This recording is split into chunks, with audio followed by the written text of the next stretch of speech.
They're sending up rockets at the fucking thing, at the moon. All right. That's one thing. The second thing is that they're fucking activating CERN the same day. That's another thing. Yeah, I think there is something to worry about. And let's not forget the optics with the barges and the fucking everything else going on, the chemtrails, the state line. And what Putin said, what did Putin say? The vampire's ball is about to come to an end, ladies and gentlemen. There's pretty big statements from a Russian president. Bro, I'm going to come on here purposely. I'm going to be on here on the 8th. Arcade, you're insufferable, please. You're insufferable, please. I have a deeper question for you guys. Do you think that these, whatever you want to call them, satanic beings, dark beings, do you guys think that they can actually do anything? Like, do they actually do anything with any of these action shooting bullshit rockets? It's all within your own mind. Like, do you think that this actually matters, or does it just like move other people to like act crazy? Do you think that they actually do anything? Yeah, I think it's both. There's another theory out there, Timmy. There's the fucking blue beam, whatever thing there. Yeah. Well, look at what Chinese are doing. All the Chinese citizens are putting blue roofs on their houses. Oh yeah. See, you're good. I'm sorry, Snaps. I wanted to remove you because you're speaking when I was speaking, but you exactly made the point that I was about to say. It was like the blue roofs and all that bullshit. What the fuck's gonna go down, right? What, like they're making their government buildings blue roofs, or like the local Chinese slave is doing that? Both the locals and governments are putting blue roofs throughout China. You think the local Chinese slave knows about blue beam? Well, yeah, because it's dude. I've done videos on it. Like, people have started Project Bluebeam, which was way before FEMA. I showed you videos. People are starting to do research and say, hey, and then we're witnessing what other countries are doing. And remember, funny that Oprah's house, blue roof, survived. Yeah. You know. But you realize China, their internet is like locked down. You can't just like search whatever you want over there, right? You realize how many American national Chinese there are? Do you realize how many infiltrated Chinese there are here in the States alone? What? Oh, hey, have you tried turning off echo? Fix your mic, bro. His mic is fucked. The firewall and the technology ban from China to the Western world is about keeping us out of their loop technologically, not the other way around. We're not the advanced ones. Well, I mean, let's be clear. There's no us them. Like they're also, enslaving their own citizens, and they accept, and the citizens accept it, right? Like there's also that, and right? I know. There's two types. There's two TikToks, and I love people. I'm not saying you're doing this, but people like to go, oh, well, their TikTok is like about promote. They ban the kids from playing too much video games because they love the kids. But what? Give me a break.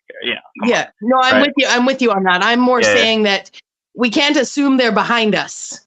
People like to assume that they're behind us, and the average person in China doesn't know, blah, blah, blah, blah, blah. Well, when it comes to technology, the average person in China does know, whether they don't have it or whether they have it or don't have it. They know what's going on technologically.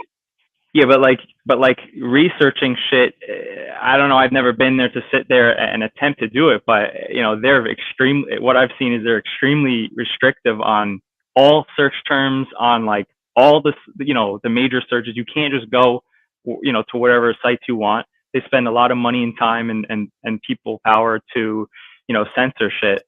So, I mean, at the end of the day, they're humans. So they have the human spirit. But it is also, if you look at the amount of brainwashing that's occurred through our freedom of speech and our dissemination of information over here, like there's a lot of brainwashing going on over here. So, some of that information not going on in China is a good thing. The truth we've found over here on, I would say on six out of 10 things at least, is a lie. So if they didn't get that propaganda, good on them, because they don't have to work through the cognitive dissonance of being brainwashed a second time. Right. But what, so what's your thing? What are your thoughts though? What do you think? I think that in whole narrative. Well, what you mean, like in terms of blue roofs, or in terms of like what do you mean? Like the solar eclipse and everything that encompasses it. Pineal power present. Why don't you just play the video so we could go in depth, some more understand the satanic ritual going on during the eclipse? All right, welcome, Pineal. Sorry we didn't acknowledge you. I had to go for a leak. So welcome Peace, to the show, man. prosperity, and Pineal Power. Pineal Power promotes prosperity and proper performance. So get on that. Mangoes too. Yeah, you can't forget about those. Mangoes do help, and they Thank also you. boost your cannabis. Yeah, the mangoes. I watched You know, you mangoes, last are, night, Pineal. mangoes are one of the only foods that are scientifically backed to proven to increase the effectiveness of THC crossing the blood-brain barrier. Mycrene, yeah. Yeah. Mycrene, It's something like mysticerine. Mycrene, It's mycrene, whatever the fuck, you might be something right. like that. It's one or the other. But anyway, so this eclipse, right? This total solar eclipse, right, is exactly 6 years, 6 months, Here we go. 6 weeks, and 6 days after the last total solar eclipse. Your thoughts? None. How did I know? Welcome He to was the gonna go like, program. I don't care. Yeah, I mean, it's just like Welcome to the program. Just like mean, Where's more that? importantly, what is it? What does it do for you? I mean, to me, it's like, there's two sides of the I code. get it. It's doing something. Oh, yeah. It No, did I it. mean, it's like people want to focus on We the need- inorganic side and say it's all the Jesuits and stuff, but it's like there's two jurisdictions here, right? There's the inorganic and there's the organic. So, this is the way I see it. You won't hear someone like, well, usually anyway, you won't hear someone like Gematria Fake News fucking saying this stuff because he only wants to talk about the inorganic side of the code. The Jesuits, it's all the Jesuits. There's no, divine. There's no organic. I mean, he acknowledges it at times, but 99% of the time, it's the Jesuits. Everything's a conspiracy, and This yeah, is starting I to think sound that like a big is- magic trick. Honestly, it is. All right. Look here, while over here something else is going to happen that you guys is like going to be all fooled. I have this feeling. to me, you know, though, like it's just a fingerprint of the gods or God or the one God. Whatever's going on there. You know the thing, or you don't. Yeah, know. almost like there's some divine calculation in this creation on some level. Some equations, some numbers, some fucking math, some fucking order that supersedes all of these miscreants' attempts at bullshit. right. Yeah, I agree. Something like a simulation that would be Get used to generated it, bro. by. Yeah. But there does seem to get be used to it. a lighter and a darker side to the code. Like I see, like the things that are like to do with like say the eclipse, like I just mentioned, would be, in my opinion, the lighter side of the code. Unless we are in some type of demiurge, that some type of underworld, fallen world, lower vibrational frequency band, realm, so to speak. And maybe that's what the firmament is, right? Maybe the firmament is like the top of the dome to this frequency band, and if you can burst past that, that layer, you can get, you can ascend to the next layer, the next what do they call it? But you know what comes to mind, guys? Sorry, Pineal, I don't want to interrupt, but you know what comes to mind is the video clip by is it Soundgarden? Dude, I was just about to upload it. I'm I have it. I'm looking it up right now. Black Hole. Yeah, well, if you want to be able to play it on here, you can go to Wise Wake Up 1984's channel, and he has it re-uploaded, and I think he it's edited in a way where like the top 20% of the videos like cut off, so like you won't get hit. If you do small things like that, I'm just gonna like pause it and just like like skip each scene. You know what I'm saying? You know what I'm saying? Do that. Or you could just do what I said, whatever. And you can play the whole thing. Yeah, but I don't know what the hell you're talking about. So. Well, you want to hear the cool shit they hit in their music video, okay, or through their lyrics or whatever. Well, yeah, because it's about solar eclipse, dude. The song is literally it runs around to do with Saturn, really. Yeah, Saturn. But in the clip, like there's this like an ode to Saturn. People get fucking sucked up into the sky and shit like that in this clip. I was just singing this morning, dude. It's fucking crazy that you thought of that. Synchronized, man. Wild. Right? The lyrics. What are you washing away, bud? This is the clip. Hold on. Fuck, I got a lot of stuff to do at the same time. R.I.P. Chris Cornell.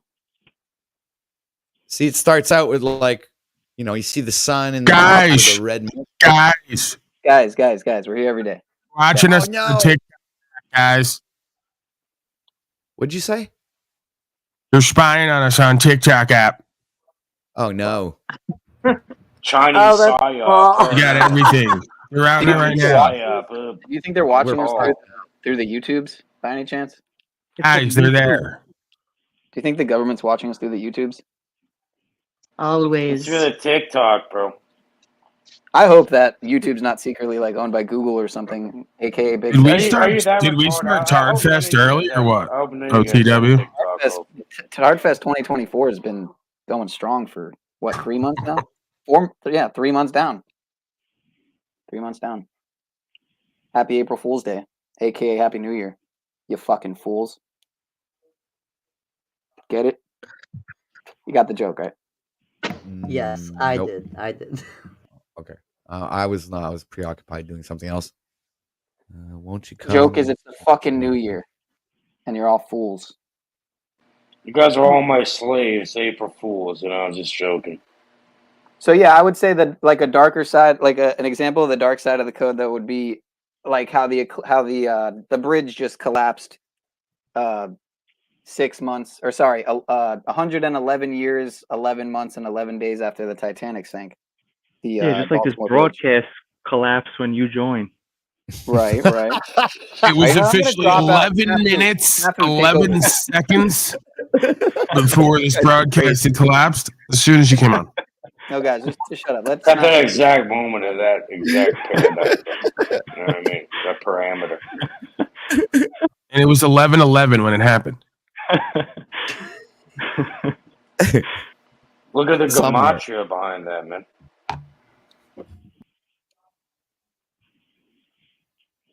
Why is there echoing? I couldn't tell you. I wouldn't know. And I just want to personally tell Rebecca Joe that I banned you and go fuck yourself. Hey-o. Carry on. All right. Carry Cheerio. on my way. Whoops. Wrong. You want me wrong. to narrate? Oh, okay. There'll be I'm gonna let's fucking. jump I'm ahead putting, and, all you guys are going on the thanks, Snafu's smoker. clip. We got smoked fucking Paul. We got smoked Just enjoy it, but I'm OTW sure that urge to take a picture is going to be for there. Ishtar Coming up Day in or my whatever. next Shut up, report, I'll Cage. explain how to safely take photos Ooh. and videos of the eclipse using your smartphone. I'm Rich DeMuro, and you are Tech Smart. Oh, Snafu crew, the optics are high, the optics are high. Ladies and gentlemen, we're going to talk about the April 8th optics. A lot of weird optics going on. We have been covering the bridge optics, you know, with the Key Bridge over in Baltimore and many other optics over the years. The satanic agenda in play, the B system agenda in play, POGOs, privately owned, government operated, infiltrated media Optics, relations. POGOs, There's so much optics. stuff. The hashtag Truthio, the crew, the glue, each and every one view. Pro-yo optics. Down and dirty, and it's up to Pro. you to decipher and discern the optics. But Yo. April 8th, let's take a look Pogo. at some of these optics with April 8th. Optics. X marks the spot. Now, ladies and gentlemen, everyone's talking In about Canada, April we have 8th. pogos. They're like Just corn let's- dogs and let's look shit. at You some buy their optics that go frozen with and that it. at the grocery CERN, store. right? We know CERN is into some ritualistic bullshit, big tech technology, things like that. Well, apparently, the first collisions of the proton beams are expected on April 8th, when all tests and fine-tuning the machine are over, right? We know about CERN, Mandela, and mini optics. But what was CERN, right? Is it just like Roger Stone and all these people are talking about portals and hell? You believe in devils, better believe in demons. Same as angels. Oh yeah, there's The that just injector reminded chain me. has What about ambitious year ahead the as well? The injector in this report, Snafu? Are you still here, Snaps? Snaps is gone. Shit. Okay, Snaps is gone. Fuck.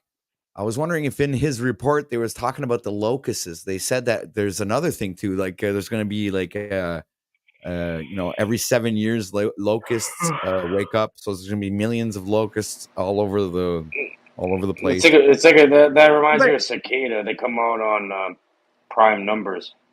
But locusts were on the 2020 bingo card. Bingo card. That's only 4 years. Well, I just mean back in the disaster days of 2020, there was like killer bees or, and locusts and fire and all those things happened in 2020, but it's only been 4 years. Yeah, but wasn't I that kind of maybe just predictive programming for what's going to happen now? Could be. Preemptive programming, rather. But now could be the predictive programming for 3 years from now. So anytime anything happens, it's predictive programming for some point in the future. Again, it's I didn't know. I get. Well, it's kind of funny you say that, Timmy, but yeah, for some dude, yeah. So couldn't you say that about anything? Just like the C division guy? Me and 144,000 children are going to be at Tennessee at the public square 7 years from now. You wait. Why don't you throw this? Yeah, in maybe one that's a little bit Enough exaggerated. of the fucking Goyim talk, Timmy. Yeah, why I don't we wanna get back hear to it. the video? I'm curious to see what this is about with the CERN. I was checking out Crumb TV last night, and he was digging into it a little bit. But yeah, Right. throw this shit in 1.5 Yeah. feet, man. Have a busy fixed target program and will provide beams to all the experimental facilities. The first fixed target physics will start in the PS East area on the 22nd of 22 March, and then 25th March. The ice downstream of the PS booster will start on 8th of April, followed by SPS North area on 10 April. The antimatter factory is set to start. Ladies and gentlemen, the optics are high. Now, when we talk about CERN, things like that, April 8th optics, right? Ayahuasca, right? Making contact with ayahuasca. English occultist and ceremonial magician Aleister Crowley reported to have heard on April 8th, 9th, and 10th in 1904. Crowley reported that this voice, which he considered originated with a non-corporeal being, dictated a text. So, do you think that CERN, the portal, April 8th, way back in the day, black magic shit, technology shit, you think they're trying to contact demons? They apparently have optics of Aleister Crowley, well known with the occultists, talking to a demon named Awas around April 8th, 9th, and 10th. Well, that's where the idea of the gray Now we got the alien CERN came from collider and all Crowley. that shit starting up.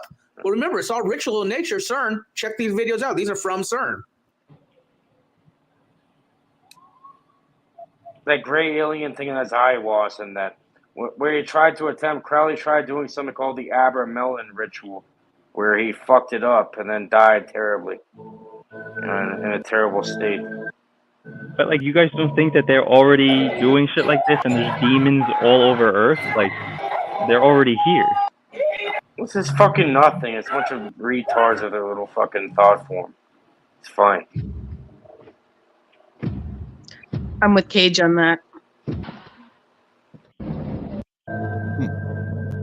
Yeah.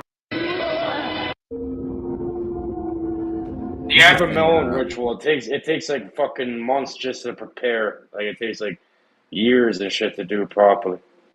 So I agree.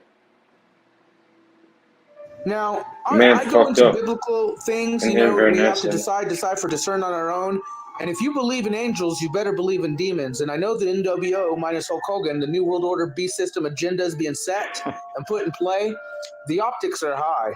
And as we speak, I'm learning now that supposedly the China tunnel, it might have a leak in it. I'm going to get more reporting on that. It seems like there's a lot of optics in play right now, and coming up to a certain date, certain eclipse, and a certain things like that. And remember, these things are ritualistic, biblical, spiritual in nature. And again, the optics are high. I want you guys to watch this, check this out. But if you want to help me out, You're giving it power just by in your the description, snap 00. Shut up, Optic Chai. Cash App too. So either PayPal or Cash App if you feel like you want. Send me Cash App for Optic. Cash App me for these optics and shit. Send me Cash App for Optic. I need some money for these optics. The China tunnel is leaking, the water tunnel. So again, we might be witnessing some big plays by many countries. Optic high, profit low. Optics are high and will continue to ramp up. Optic high, bank account low, Cash App. Bank account low. And much love. Timmy, do you have the latest optics? I don't have his problem. Timmy said I'm tired of the damn word. You know, I squirrels. I really love sperm count low. Yeah, no, not me. Maybe Snafu. Ice Squirrels, I would love for you to come up and like explain to us why. Testosterone low. Shut the fuck up, Cage. Cage, please. Faux high. This is waking people up. Is it?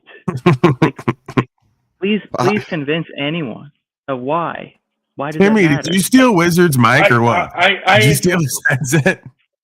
Yeah, I went over and Borrowed a shovel and his headset. I'm on the moon now for the eclipse. Timmy, I miss you, man. You got to show up more often on my broadcast. I need you to give me optics. I have a proper brew going for the. You want some optics? I'll give you some optics on the moon. Yeah, man. Bring some stuff there. You guys ever seen Full Metal Jacket? They hit him with the.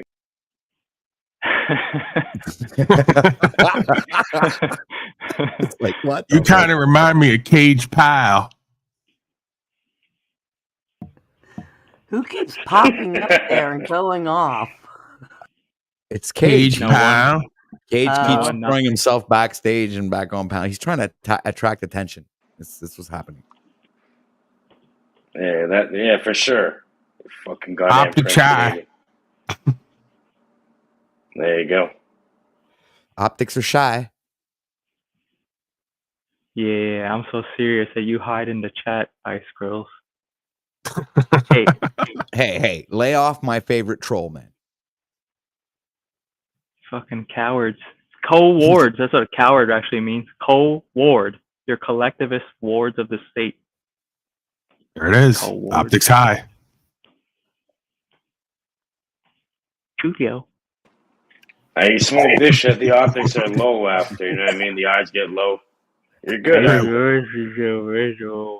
Yeah, what are the chances that like looking at the eclipse is actually the right thing to do, like the ideal thing to do, and it actually like is aligned with boom, you get the fuck out of here. You're gone. You're like you transcended into the next level and it's over. The nonsense is done.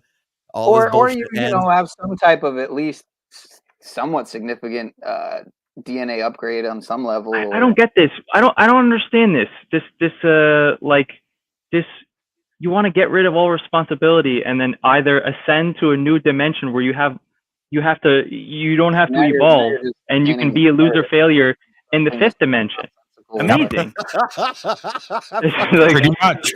So you don't have to do anything in the fifth dimension and just continue to be a loser failure. You should be writing this down, man. That's pretty much the new. I love the spiritual world because I don't have to be anything. I don't scam agents doesn't mean I'm. It's gonna be the new Bible, Timmy. Come on. I'm gonna shed this body. Optics. We're gonna ascend. Because I'm not running crypto on hundreds of Asians doesn't mean I'm not thriving on many levels, sir. I'm running crypto scam. Did you just intimate did that? I say you, sir? Did I say you? Oh man. Here we go. I have a very high IQ, and it wasn't really that hard. I don't need a high IQ to know that you just intimated that. Why would you do that, sir? IQ optics high. Yeah, I got high IQ too. Something around 122 exactly. Pretty high. I know. Do you have a statement to make? But it's pretty high. What's that now, sir? I know you want to make a statement. That's a Canadian IQ test. You got to take off 30 points. Yeah, you have to make the conversion with the American currency, right? It's like Celsius to Fahrenheit. Yeah, there's a conversion, metric conversion. Fahrenheit, you got it. It's high. I'm not using the knowledge of the numbers to like say run sports scams, sports betting scams, and grift off tens of thousands of my. I'm like I support you doing anything, like selling drugs, doing hits. You know, like just get out and do something. Like I wish you would scam, like one point in your life, like to do some really bad shit, and then maybe do something else. At one point in my life, at least you're doing something. At least there would be contrast for you to grow from. Right now, you're in a state of purgatory, like spiritual purgatory. That did you do burpees today? Did you do pull-ups today? Optics non-existent. Did you do some Pilates today, sir? Did you drink any Pilates? Juice? I have balls. No, I have 2 balls. Mango optics are high, bro. Allow it.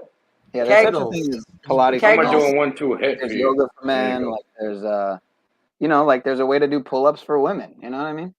Not everything. The system loves folks like you that just keep yourself in a spiritual purgatory and you never can grow. Yeah, you can do push-ups on your knees like a woman and that. You know, we can start you with do that. nothing, be nothing, attempt nothing, and then you just like stare at insanity. Well, that's how they can't know you're an idiot. That's how they can't slave me. If I don't leave the house and I don't do anything, and I'm not technically a slave. I need to know what they're doing next so I can do nothing again tomorrow. I'm going to find out what they're up to so I don't do anything. In this way, nothing can be done to me. Lex, If you don't ever try, you can never fail, Timmy. That's what you need to understand. Yeah. can we pin Lex Animata's comment? Perfect ideology. Don't I mean, deflect. you know, Don't that should be deflect for once in your life. the motto of YouTube. Lex. Man. If you never try, you can never fail. There you You're go. deflecting from here, sir. Oh, Deflecting on your failure. Hey, did you guys see Chili crying like a little bitch in court today? Oh, here It's we beyond go. trying. Here we go. The fuck, it's already done, pussy. I think we've covered You know what I enough, in my opinion. Mrs. Zimmerman, I am so sorry that I said fuck all pigs. Optic high. Optic high. Chili's crying like a little bitch. And Daddy needs to stand up one day. Please forgive me. It's okay. I'll push you. Please forgive me. I now have 50,000, and I'm very repentant. 50 to 100,000. No, I'm gonna Mrs. strike your Zimmerman. channel. I'm gonna get your channel taken down. Ooh. Hey, OTW, look at your backstage. Chili cried like a little bitch. Fucking bunch of retards and That's shit. what we don't want to just see all the things that you place back in the. I'm gonna try snitching on you. Fucking reviewing fucking Chili, you fuck. Taught on Daddy show too, you dumb fuck. Shut the fuck up, you Jewish fuck. Oh, hey, yo. Yeah, I got Family this book, crazy idea. This is crazy, so don't. How dare, that's anti-Semitic. That's racist and sexist or something, bro. How dare you? Good morning. Good morning. Look at this bitch. He starts crying like a bitch. And once again, Oh, here's we got another a new man. attorney now. New attorney. He's better. First of all, I've had a chance to watch the video of the trial. I watched Mr. DeCastro come into the courtroom in an extraordinarily disrespectful fashion and refer to Marshall.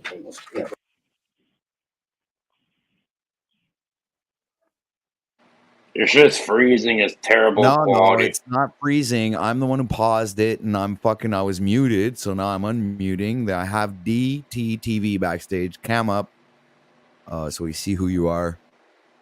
Or Yeah, I watched the recording of the courtroom proceedings, Miss Zimmerman, on the Paul and Slave channel. Yeah, not good. Not good.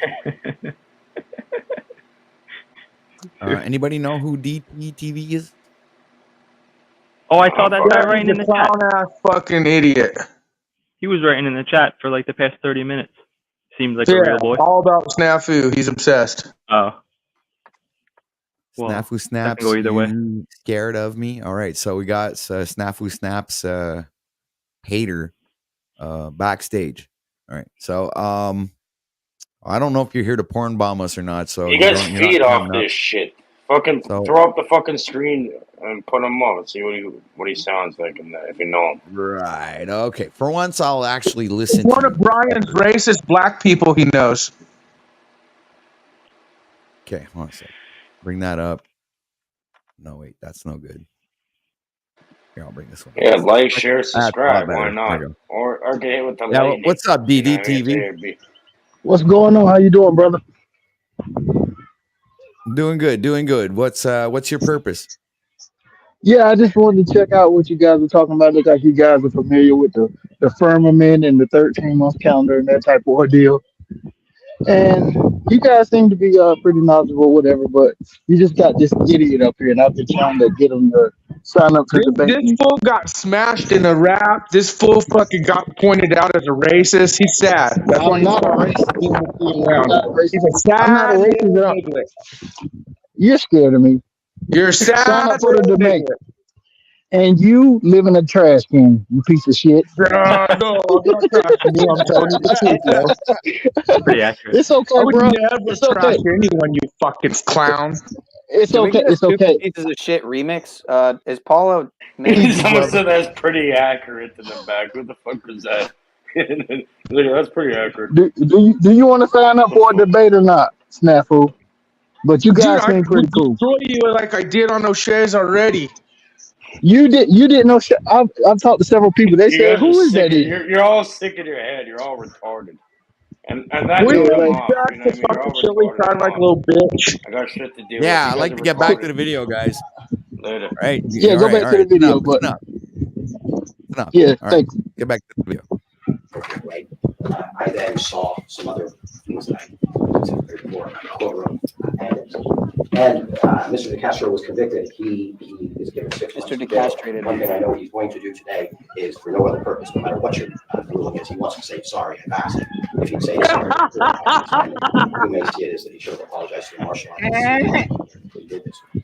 One thing I would note for the court is that the issues that I saw seem to be significant constitutional issues. The court addressed it, but what I did notice is that this should have been really briefed beforehand on First Amendment issues. Had that's no fault. I think it just should have been done beforehand. I also noticed that at the time of sentencing, the state asked for a suspended sentence, but Mr. Castro just pushed it, and I see reasonably agitated and irritated the court into causing a sentence that is now 6 months. This man, from what I can tell, Your Honor, has no prior felony convictions whatsoever. I'm doing that upon information and belief. I haven't run the scope. I know the state could do that, but I don't see that he has any felony convictions. He's made his appearances, and I think the time in jail has been shocking to him. I know it has, because I can tell the reaction of the calls every day and how difficult it is for him. I think he pushed this and is learning a very, very difficult lesson in life. I would ask the court to consider, based upon his ties to the community, sister here, nephew, he has a whole bunch of people wanted to come to court, which I suggested maybe a very, if they're going to come here, be respectful and mindful of what's already occurred in this court. What would I ask the court to do, given his lack of any serious criminal history, his remorse for his behavior in this courtroom during that trial, and the fact that the state at the time did not want jail time? I'd ask for an appeal bond, Your Honor, so that the issue can be, these issues can be properly raised.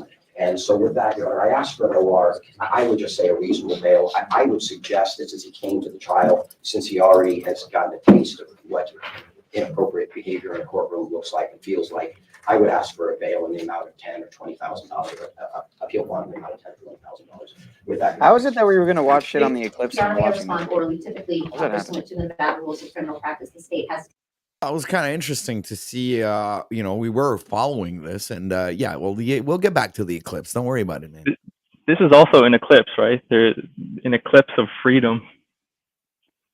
An eclipse of tardation and fucking cuckery to the state. State cuck. Well, what do you expect him to do now? I mean, he's already followed up into this narrative himself. He put himself into this situation. I guess he's gonna have to follow through. I mean, everybody in this situation is like, it's amazing. I mean, it's pretty much everybody in this situation is like being retarded. Like, he shouldn't have went up to that situation. You can't do mental. There's no such thing as mental obstruction. Like, that's nonsense. I agree. Like, you can't be resisting an unlawful arrest. Like, there's no such thing as resisting an unlawful arrest. Like, that's not a thing, so that couldn't be a charge. It seems like the cop lied on the stand. I mean, and then you had this dude, Chili, having a fucking attorney the first time and him not saying anything, and then the lawyer not fucking objecting about anything, and then them accepting the jurisdiction of the court. Shall I fucking continue? I mean, and it's Agnes, slaves speaking for the court, the dead speaking for the bullshit state, the court being this like miserable woman. It's a fucking shit show all the way around. It's amazing. And then this guy pockets $25,000 for that weak ass plea. I mean, what else is he gonna say? What the fuck can he say in this situation? He's in the corner anyway. Right, so he gets $25,000, asks for a $20,000 bail. So when he gets out, he's a free man with $5,000 in his pocket, ready to go out. Even if this honorable, quote unquote honorable woman accepted the plea for bail, so that means all the griftards that paid his ball. Amazing on every level. Then you got all the people donating to this. It's incredible on every level. Not one being is standing as a man or woman, it seems. Just the Walking Dead. Here's the eclipse of freedom in real time. Absolutely. 10 days I agree with to file an that, opposition, but this was placed on the calendar very quickly. So I would ask for leave of the court to answer orally. Okay. Your Honor, I'm in receipt of Mr. Orum's motion for bail or any alternative for his own recognizance release. I would note that NRS 178.488 does make it discretionary upon this board whether you would allow bail pending appeal. Mr. DeCastro, there has been a briefing schedule set before Judge Levitt in district court on the appeal, but it's not set to be heard until July. It's discretionary, Your Honor, as with a lot of the bail settings in Nevada, it's discretionary. And the state would oppose this, this court setting a bail at this point. There seems to be this assumption that this court sentenced Mr. DeCastro to 6 months in the Clark County Detention Center just because of his conduct or his inappropriate conduct in court. I would venture to say that Your Honor presided over the trial where you found guilt beyond a reasonable doubt for both the obstructing a police officer and resisting a police officer. You saw his conduct in body worn camera by the officer. And I would venture to say, and I would submit to the court, that the 6 month sentence that you imposed isn't simply for his behavior in court or his behavior to your marshals, but that it is an appropriate sentence placed upon the defendant by the court due to the charges and the evidence that you saw during trial. There's also been this claim that Mr. DeCastro was stay trouble-free for most of his life. I would venture to say, yes, he does not have felony convictions. He does not have gross misdemeanor convictions, but he does have pretty consistent contact with law enforcement. He does have a warrant out of Ohio for a trespass. And I understand that's a piddly misdemeanor. However, it is a status. And he has a pending case in Las Vegas Justice Court for the very same offenses that the court heard during the trial here. As to the claim that, hey, there were issues before trial, there could have been First Amendment issues raised or briefed prior to, Your Honor, defense counsel was able to argue the First Amendment defense.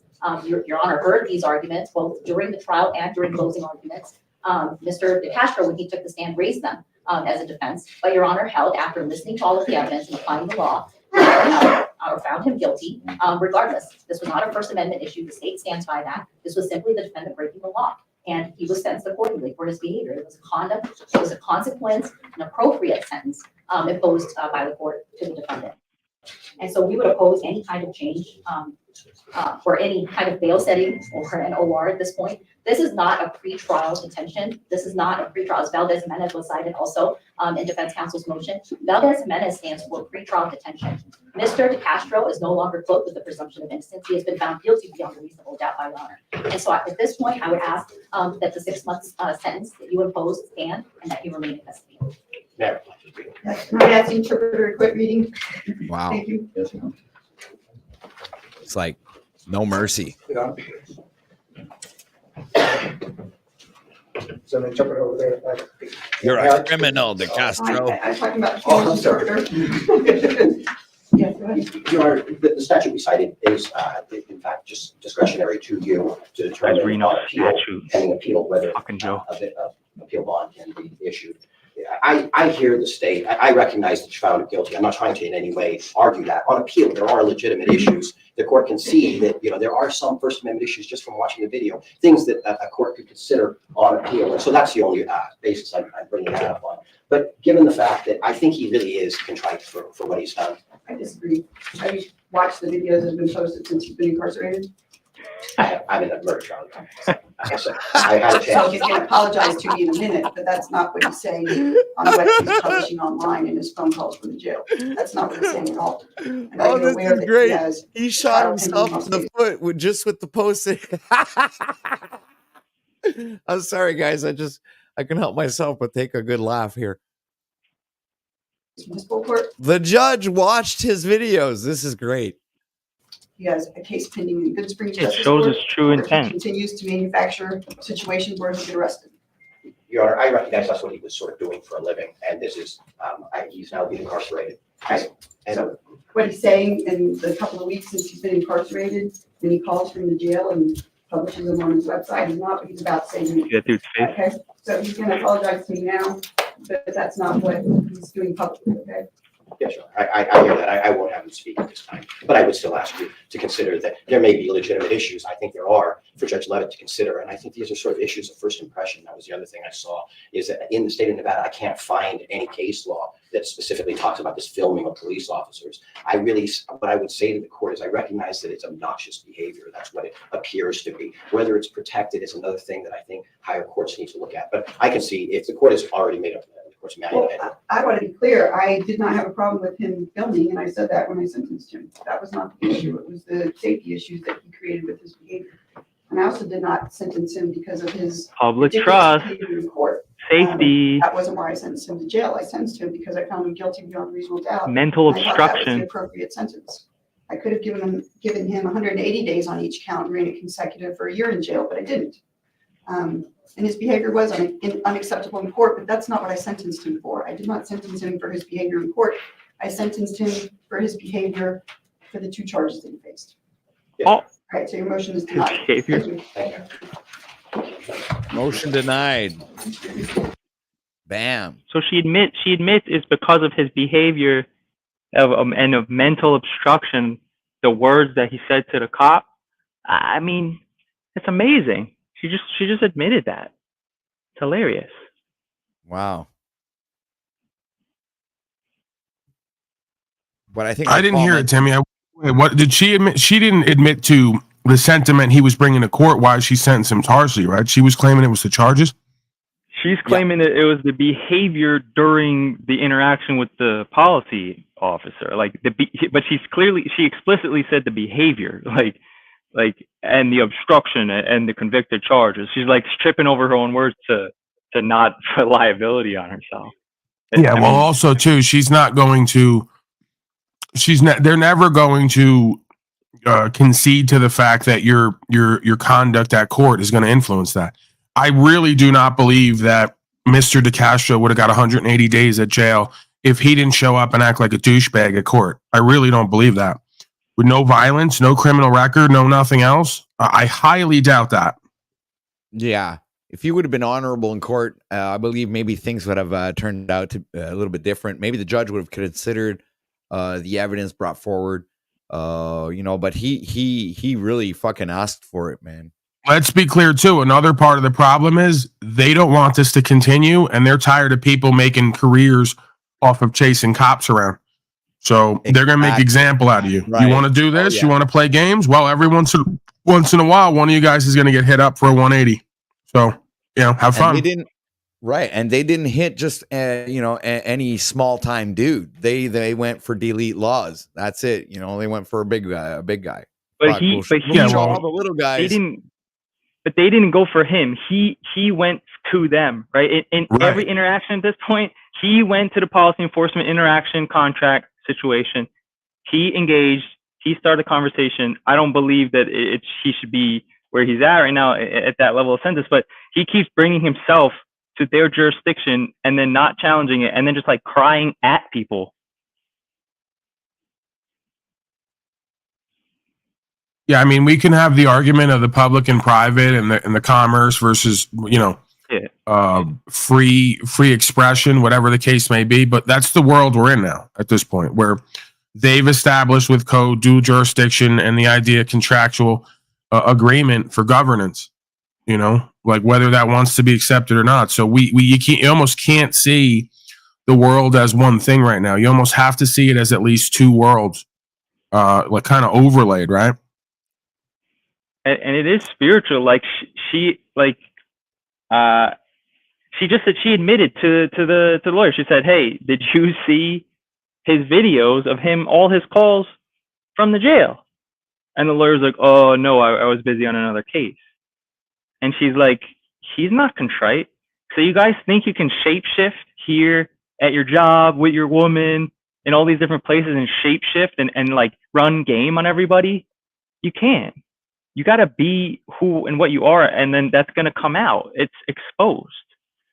And so she knew that he didn't really seem too contrite.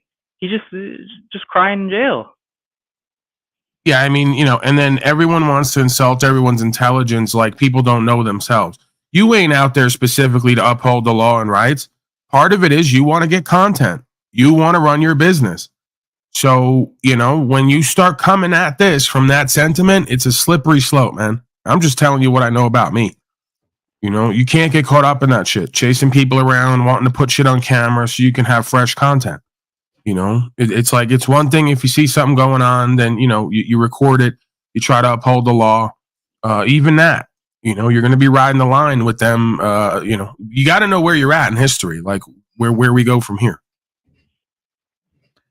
And you got to think also about all the research that they did on him prior to, if she watched the videos that he did while he was in prison, she most likely probably went and watched other interactions with police officers that he had Yeah, how OTW. So yeah. If you were the judge in this situation, let's just say it's like wouldn't you say that if you look at any of his previous streams, he's fired up and he's relentless, and he never relents, right? That's what relentless means, right? He never relents on his energy, like I would say the word hatred, his hatred for the system and how he calls the pigs cops. Like he's there, it's there, like it's a palpable, there's a palpable like energetic spiritual like disdain for the system, like at all times, and there's never any relenting about the fact that they are beings. And I think this as a man, I just see that, right? Don't you notice that was probably the initial intent was to break that spirit? What do you mean? Well, like by doing what she's doing and sending him to 180 days in jail, don't you think that the goal there was like to break that initial spirit that he has going after police officers? Do you think he's going to continue his endeavor on his way out of there? Do you think he's going to be even more hatred towards the system, or is he going to come out complying and repenting towards what are your thoughts? What do you think? Because if you look at the situation, I don't know. I can't led up to this particular moment, right? Yeah, I can't predict the future for any man, but all I can say is when my kid is frustrated and then I have to like raise my voice a bit to sort of like calm him down and get him centered, like he can perceive that as me scolding him, or he can perceive it as daddy's here, right? Like he can perceive it in either way. Yeah, but he made like mistakes right off the bat. I mean, first of all, he didn't present himself. Bro, he's being used by Pogo. He got used by Brian, used by the probably cops in the sheriff's offices. He has multiple warrants for the same damn shit. That's why he's crying like a little bitch. I bet you he's in check-in too, PC. The way he described mats on the ground and shit, sounds like he's in protective custody as well, in jail. But the fact is this is nothing new. This is tactics they use, but it's media relations. Hence all the media coverage. Snafu, hang on, man. Like, can we get to something like a slightly different narrative than the same two that you go to every single time? It's the same narrative, Timmy, because the shit exists, and you like to fucking say it doesn't exist. You're witnessing it's less important right here. He's a fucking media optics are less important. The sheriff and the cops in the courtrooms will use this as media relations on the censorship of journalism, which they're pushing. Okay, just Canada. But like, can you just go with the conversation for once? Are you capable of having a conversation about like a man's journey and like honor? And he's a scam. He's a fucking scam. Do you think making that money, crying to that fake phone call in the jail? Okay, he's a bitch because he can't handle it. He's being kind of used. He got caught up being used. That's what happened with Pogo. Dude, I'm saying this as I do want the best for you. You can't be making statements and claims when you don't have any evidence. And I stand by him. What are you gonna do? Take me to court or kill me? I'm not gonna take you to court about that. I'm wrong. Take me to court because I stand by what I see. You're I stand speculating by and you're saying things as if they're claims. Because you're gonna get caught up. Snafu, it's enough. Yeah. First of all, your mic is terrible, man. It's just like it's fucking terrible.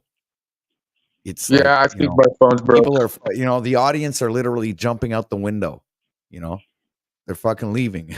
It's like they can't stand it, dude. You get yourself a better mic, a better phone or something. I'm very aware of whatever the people that are your masters and how they do narrative. I'm fucking aware. I'm not a basic NPC retard. I have evolved past seeing everything as, my master been pulling the strings on the media and making me confused. I'm beyond that, dude. This is just an example of the courts that will take advantage of you. but also Chili. But you're Pogo, absolving him. Start creating Aren't you? scams and getting caught up in their own scams. You don't think it's a bit nuanced? Like, it's not any more nuanced than that? It's just Chili's a scammer and the court's a scammer, and that's it. Like, that's it? Yeah, the Pogo fucks, dude. I mean, he's crying like a bitch because he got caught up. He's being used by Brian and many others, and the cops and the courts will use this for the media relations aspect to the public. Okay, but you see how what you do? But what you do, you just like, you gloss over any nuance so that the audience just, like, if the audience believes Who's you, the one they who just brought this to the attention, Timmy? Who's the one who's dropped the link for OTW? Who's the one who's actually I know, called but out the big tech what you're criminals? saying is, Oh yeah, but what yeah. you're, The but what optics are you're high. saying is you are glossing over for the audience that the only outcome that everybody should see is that Chili is according to you, Chili is a fraud fucktard and the courts are corrupt. Like that's all you're attempting to say, and you can't just like zoom in on any aspect of the situation. He's taking advantage of the situation for clout and money, and I get that. Well, what about Snafu? What about like the individual? Like, why can't you look at the situation and put it in an individual perspective to like look through your own eyes? In his position, one, that attorney would have been gone the first second. Two, again, he acts like he knows the system. He doesn't. Right. He obviously has no clue about the system. Agreed. There you go. Okay. See, there you go. This is exactly what we're talking about. This is the interesting part, though. Like each of us, we share our perspective on what we think law and equity is, and then we kind of hash it out, right? Like I think that's more interesting to the audience. I'm not the audience, though. I'm just saying what I think is interesting. No, but I agree with you, Timmy, and by acknowledging that, Snafu, you're going to create that dynamic where we're going to be able to have an exchange and not always bring it back to the narrative that we all know that you're going to say, and most of the audience knows as well, right? So we're just like, okay, we're fine. We understand that dynamic. Can we break it down and dive deeper into the subject, right? Can we go psychoanalyze things and see things from everybody's point of view, but not necessarily from the narrative of the pogo optics, right? We get the pogo optics now. Well, the pogo optics are the biggest optics of them all. Like it is the agenda in play. Well, that's where we disagree. My optics and how I move supersedes that, and maybe one day you'll believe in yourself enough so that you're not affected how do you so much. supersede a mass? Because they could care less about you or me or the little flies that get away from I'm not a little fly. This is where you're little flies that get away from the fly. You're not a worm, dude. Timmy, are you using Google? Are you using internet, YouTube? Okay. Why do you believe you're a worm? Able to communicate with any of us without using their technology, Why do you believe you're a worm? We are part of the mass. Why do you believe you're a worm? The gravity of technology and the control of what it really is and what it is. All right, my turn. Hello. Feel that they're broken Why are you a worm? Motherfuckers. Are you triggered? Why do you believe you're a worm? This is what I don't get. I'm not a fly. Maybe you are. I'm more awake to the reality of the situation than you. That's what's obvious. You have no understanding of how controlled and how. So how do you move? So how do you move differently? You really truly feel. Again, all you motherfuckers out there, even Paul, motherfuckers just as much looked at as anyone else. I don't care how off grid you are. I don't care what you're doing. Fuck, Paul uses the biggest system in the world, YouTube. Same with all of us. You guys fucking have no clue what kind of control is over even us, the ones who claim we're free. In what way, sir? Media relations, pogo.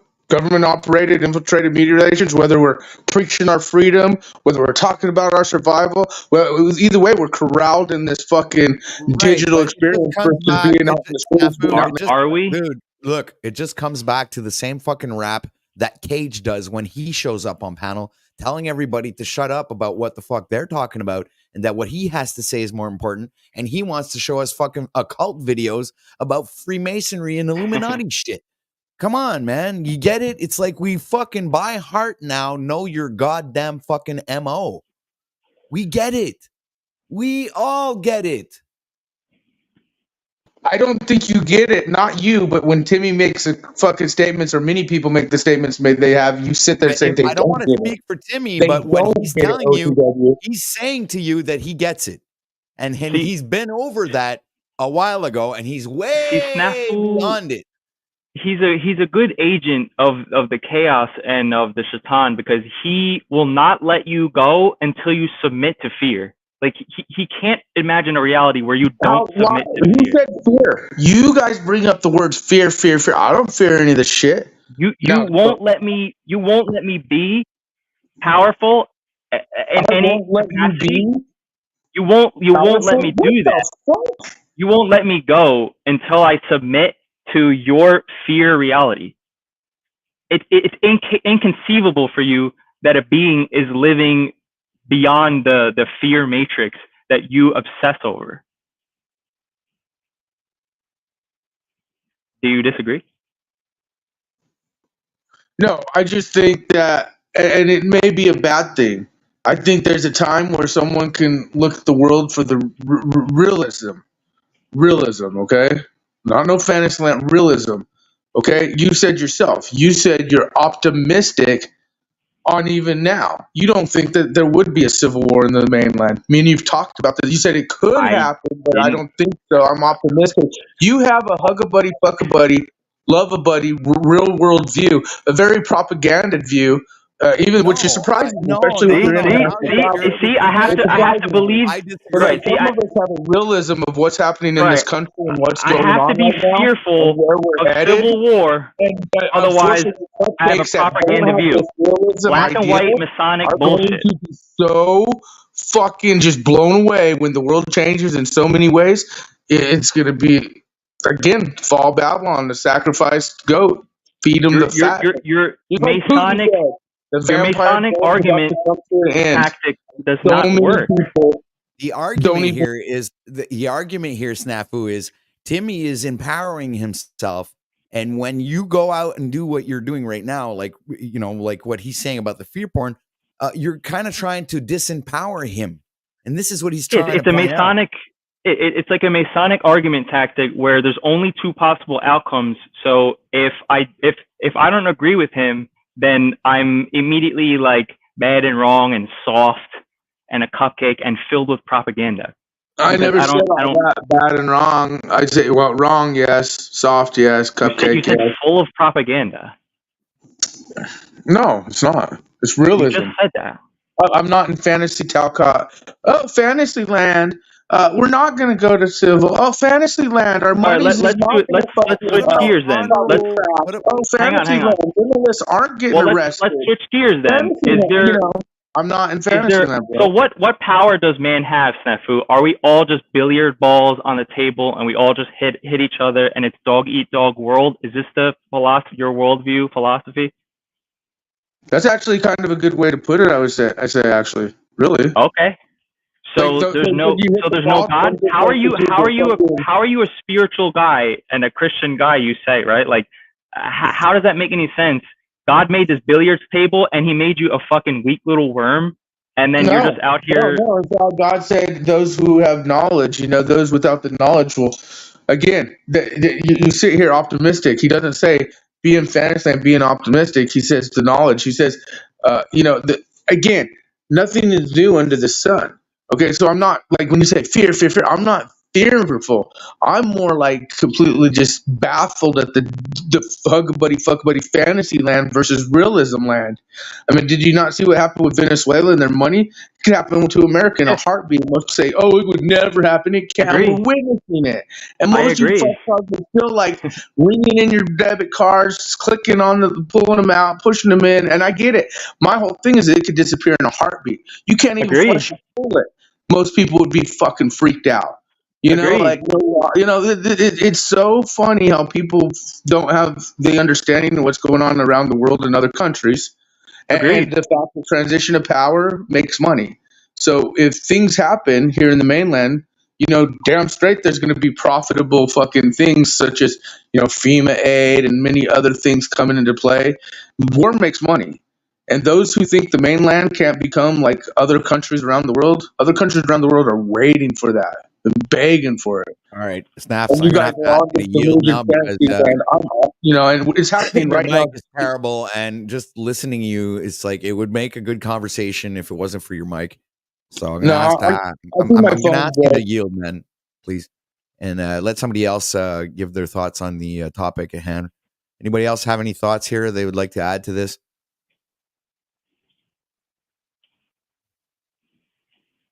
I guess not. All right. Well, I'm thrown off.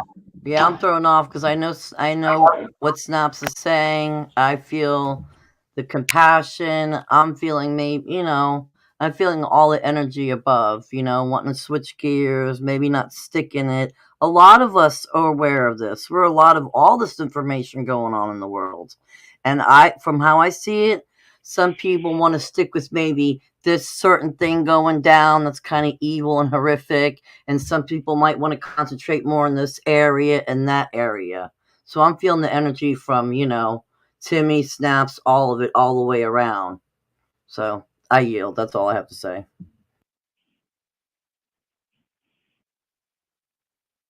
Well, it's an interesting dynamic how we see people choose lanes and get comfortable in their little niches, sub communities and whatnot.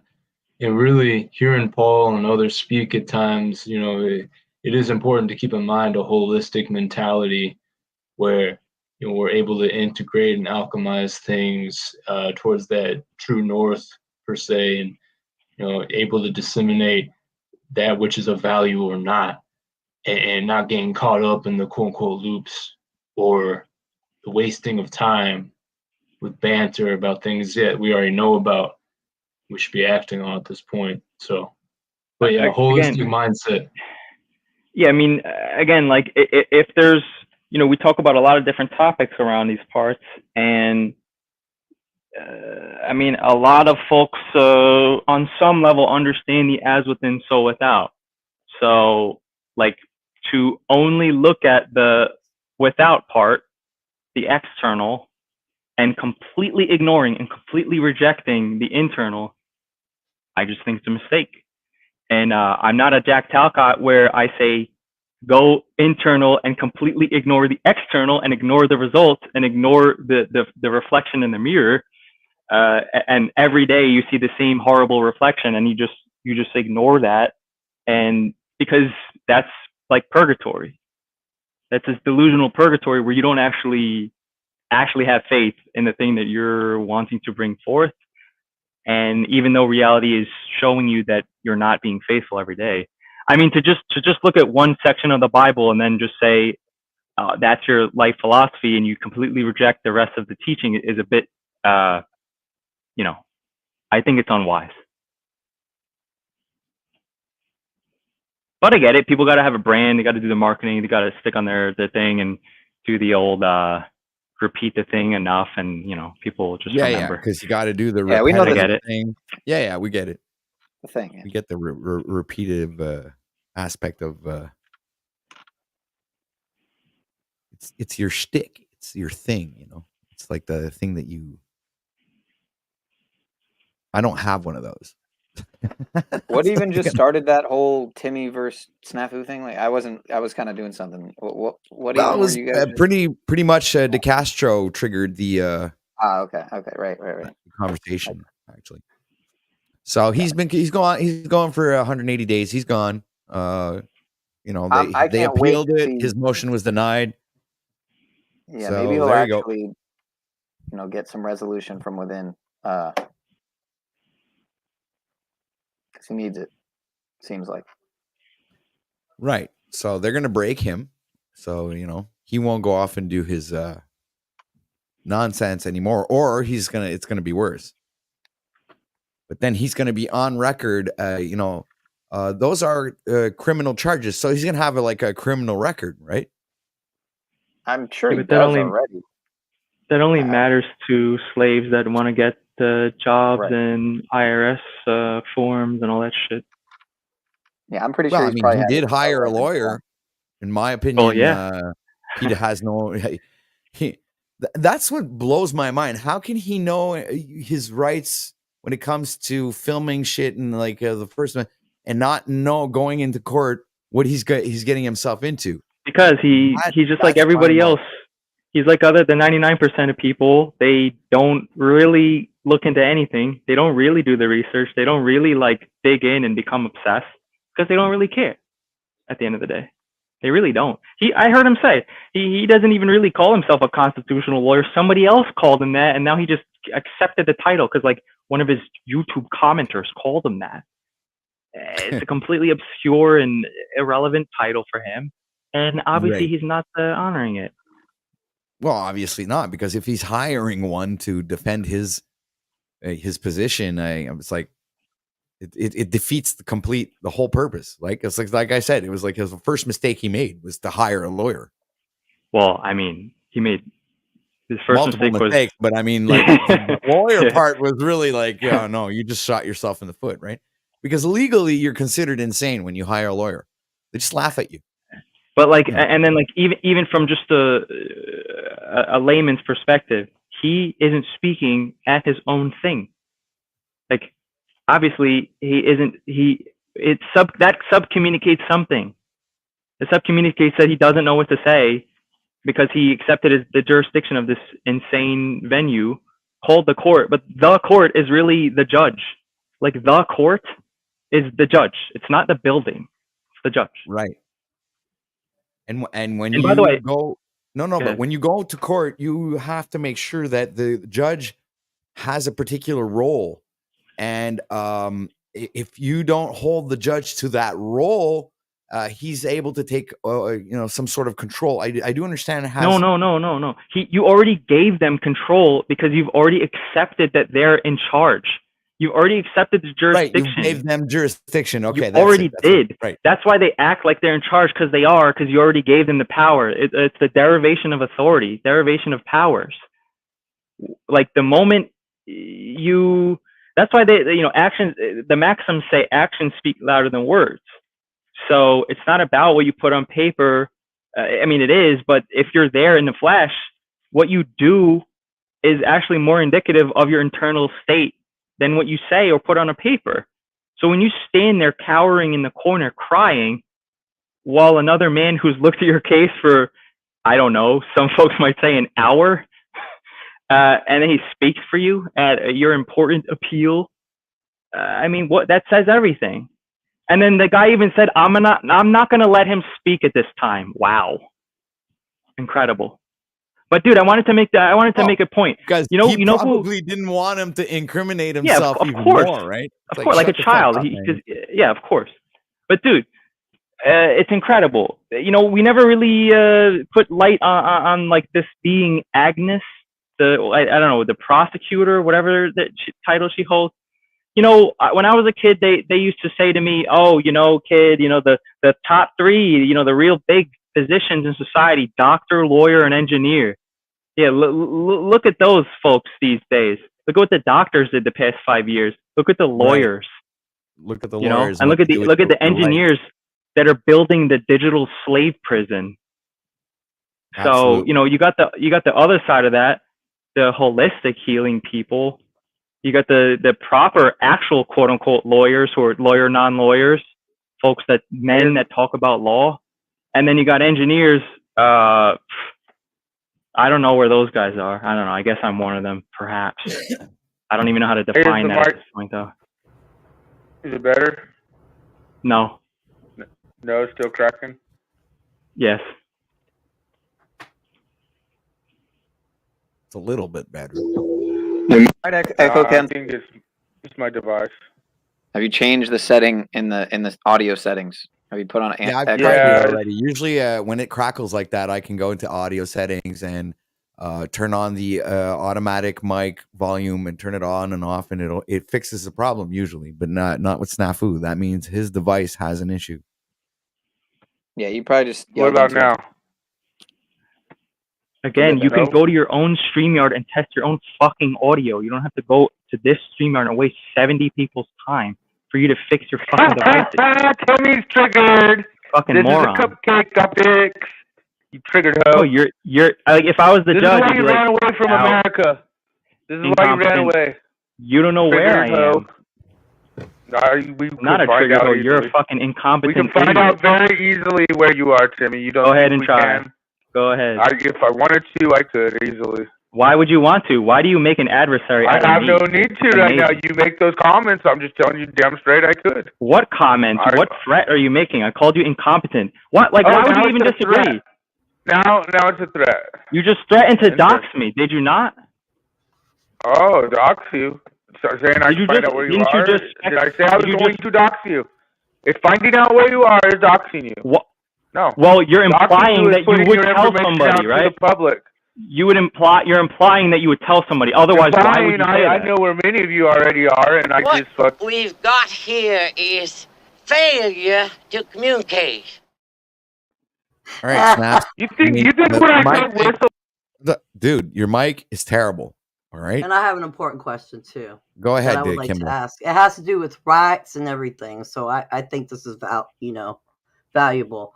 I heard you say when I left OTW that if you get a lawyer legally, you're considered insane.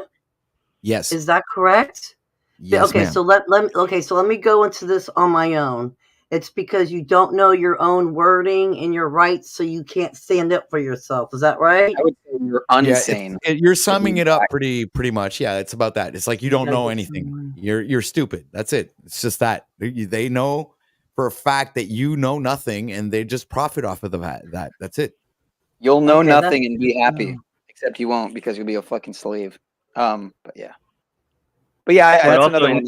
Is the instead of asking, you can actually just like look up the words in their dictionaries. If you really want to learn about what they're saying, look up the definitions of the words in their dictionaries. Like they tell you what it means. Okay. Attorney, you can look at the word attorney in their dictionaries. I don't do that because I'm not going to find myself in their stupid jurisdictions, but yeah, I mean, if you do look it up, you'll see some surprising things. But it's good to know if you want to consider them the enemy, it's good to know your enemy. So it's good to know, their side of their, just to know where to position yourself when you come to deal with those, it comes to a point where you know their system better than they do themselves, right? Yeah. For the record, I don't consider these folks my personal enemy, just for the record.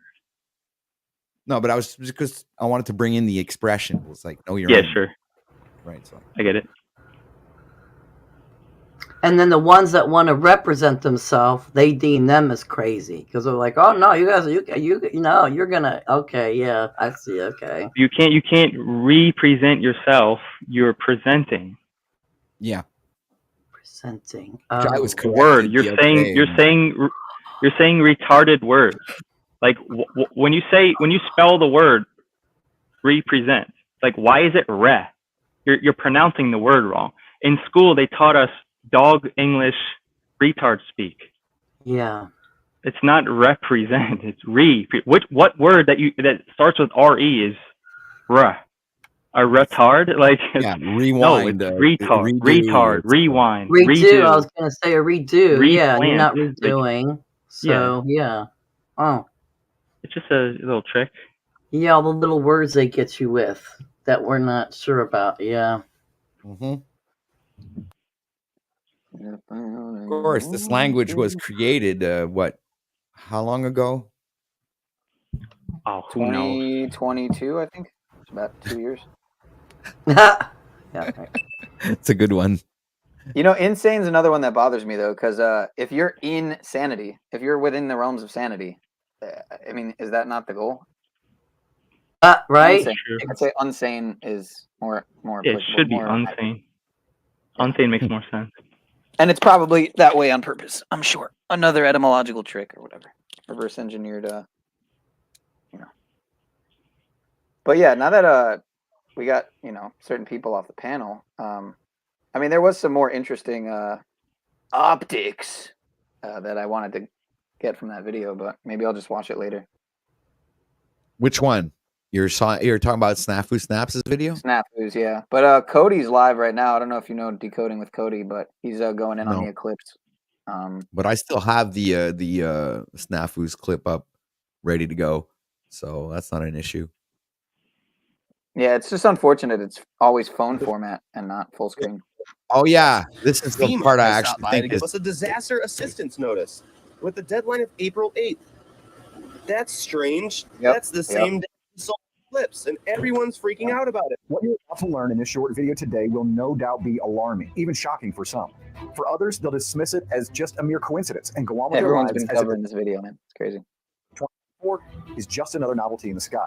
They'll not see the warning or this sign in the heavens as anything other than a rare celestial event to dazzle their kids. But the truth is that the total solar eclipse of April 8th, 2024 is part of a larger set of heavenly events that seem to coincide with earthly events, serious earthly events of potential biblical proportion.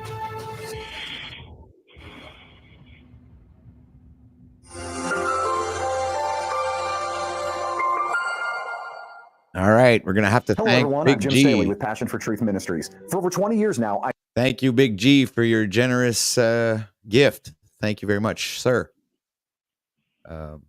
Much love and respect to you. Thank you for Big G. support the channel. I've dedicated my life into looking into the Hebraic roots of the Christian faith. In an effort to do Bible things in Bible ways, I've learned in the process that the calendar that God uses is not the same calendar that we use today. I've learned that the holy days that God gave his people are not the same as the holidays that were given to us by the Roman Gentile church. His feast days are powerful, all about Christ, are prophetic in nature, and transformative in practice. In short, they have revolutionized my entire life, the life of my family, and millions of believers around the world that have ears to hear and eyes to see what God is saying to his church today. God's prophetic feast days are the foundation for all prophecy. They are the true time clock that brings perfect rhythm to all creation.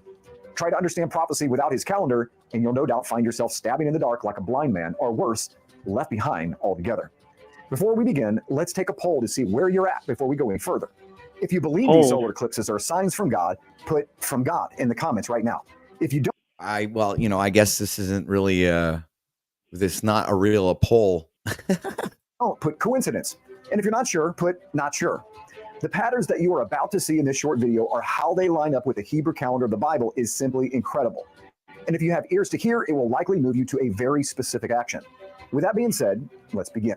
First of all, I want you to know that I believe that the Gog-Magog war is connected to these rare solar eclipses that we're experiencing. Video? And I'm going to show you exactly how and what I found later on in this broadcast. It's almost too hard to believe and could very well alter the way you live your life from this moment on.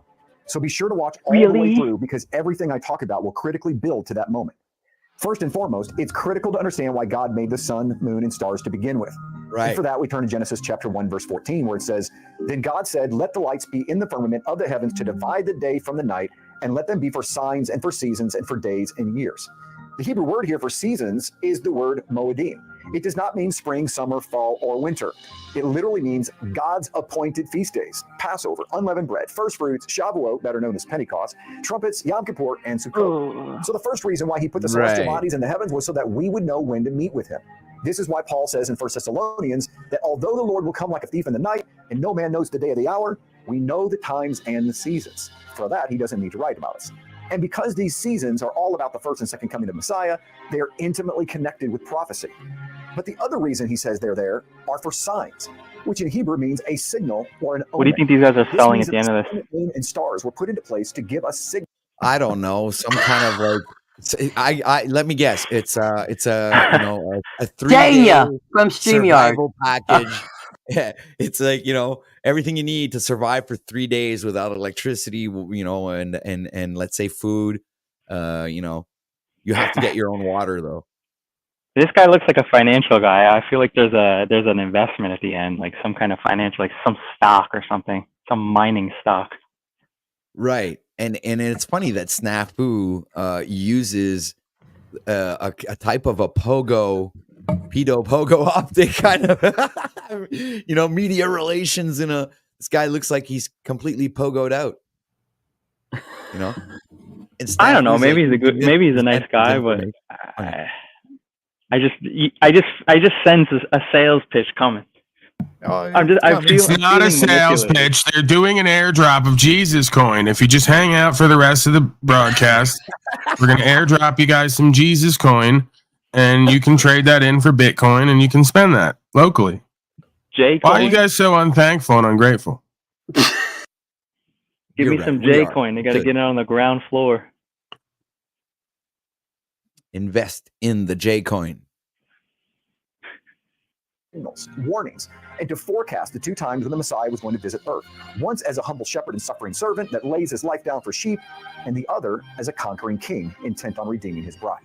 If you'd like more information on the feast days of the Lord, text feast day to 844-763-9543, and you'll immediately receive a free downloadable PDF on all of them. The reality of God using celestial events is well established. Mark 15:33 records that darkness fell over the whole land from the 6th hour until the 9th Can't hour. save him.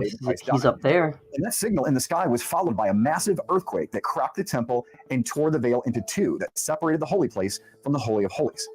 Hey, earthquake package alert. Revelation 6:12 says, I looked when he opened the 6th seal, and behold, there was a great earthquake, and the sun became black as sackcloth of hair, and the moon became like blood. Here we see another correlation between an earthquake and a solar and lunar eclipse. The moon becoming like blood is referring to a blood red moon, which is when the Earth's moon is in total lunar eclipse. Zechariah 14:6-7 says it this way, it shall come to pass in that day that there will be no more light. The lights will diminish. It shall be one day which is known to the Lord, neither day nor night, but at evening time it shall happen that it will be light. And in Joel 2:10, it says that the sun and the moon will grow dark and the stars will lose their brightness. There can be no doubt that over and over again throughout the Bible that solar and lunar eclipses are not connected to anything good. Even many of the Native Americans have deep spiritual beliefs that total solar eclipses are either very bad omens and or bring a time of transition and rebirth. Throughout the Bible, we see solar and lunar eclipses connected to events that surround major turning points on the timeline of mankind, with most having to do with the end of time. Again, make sure you stick around to the end because I'm going to show you a connection how the very same eclipses of 2017 and 2024. Jesus, where do I put my credit card information? It's simply amazing how God has written the end from the beginning and then put the entire. Please go to our website and get your survival package today. Only $333. I need to buy mining stock and get a bunch of rations and guns, and I'm gonna hide in my hovel and I'll be safe. Jesus will protect me. Buy your bunker today. Only $333,000. We got them on special. And then they cut to the old lady in her hovel. I saw this man, Johnny Fram, speaking at my local church, and then he just asked me to invest $100,000, and then I got some mining stock and some cans of beans, and now I'm protected. Jesus told me to invest. Thank you, John Fram. He sent me blue tarps to put over my roof, but I have to hire somebody to install those blue tarps on my roof. But labor is really hard to find these days, and Thankfully, they provided this service for one small payment of $25,000, and there were no Mexicans. And I had to go sell my house and drain my account and sell my kids, put my kids on the street corner and all that shit to the kids. You sound like me, lady. Oh my goodness. All right, and then everyone runs. This took a different turn. No. Thank you, timeline Jesus. in the sky right above our heads every night. In the meantime, though, let's do a quick review of the most famous and rarest of lunar events, the tetrad blood red lunar eclipses. Oh, they are critical pieces to the you gotta end be time story. fucking This is kidding when me. there are 4 lunar eclipses back to back in 2 consecutive years. Like Mark Biltz originally pointed out, where it gets really interesting is when these tetrad eclipses fall on biblical holidays of Passover and Sukkot, 2 years in a row. When they land on these holy days, this is when we better start paying attention.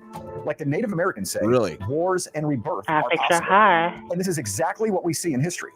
There have only been 8 sets of these blood red moons since the time of Christ, and some of them have been world-changing indeed. They can either be a precursor for a significant event or a confirmation sign that the event that just happened was significant on God's calendar. For example, on Passover in 162 AD, a set of these lunar eclipses was seen, and the very same year, Rome began a war with the Parthians. In 785, another set showed up on the biblical holy days of Passover and Sukkot, and the Saxon War began. One of the most famous of these eclipses landed on Passover in the year 1492, just 2 weeks before the Catholic monarchs of Spain decided to declare. You know, he fucking sounded like Snafu Snaps for a second there. I picked that up too. I thought it was Did you? It's like, yeah, this guy might. Yeah, I get why fucking Snafu is like, you know, he resonates with this guy. He's pushing the war propaganda narrative. You know, there's gonna be war after the eclipse, and right. Is there actually gonna be a planet after the eclipse? Are we all gonna be here? Like, are we gonna be warped into another dimension? I have a wild imagination. You never know, right? Or is it like God is going to open his eye for the first time, and we actually live in God's eye, and he's just going to open up his eye, and then that's when everybody realizes who God really is, and then we all die of amazement, right? Right. Realizing that we all like little teeny weeny little beings living inside God's eye. That would be like fucked up.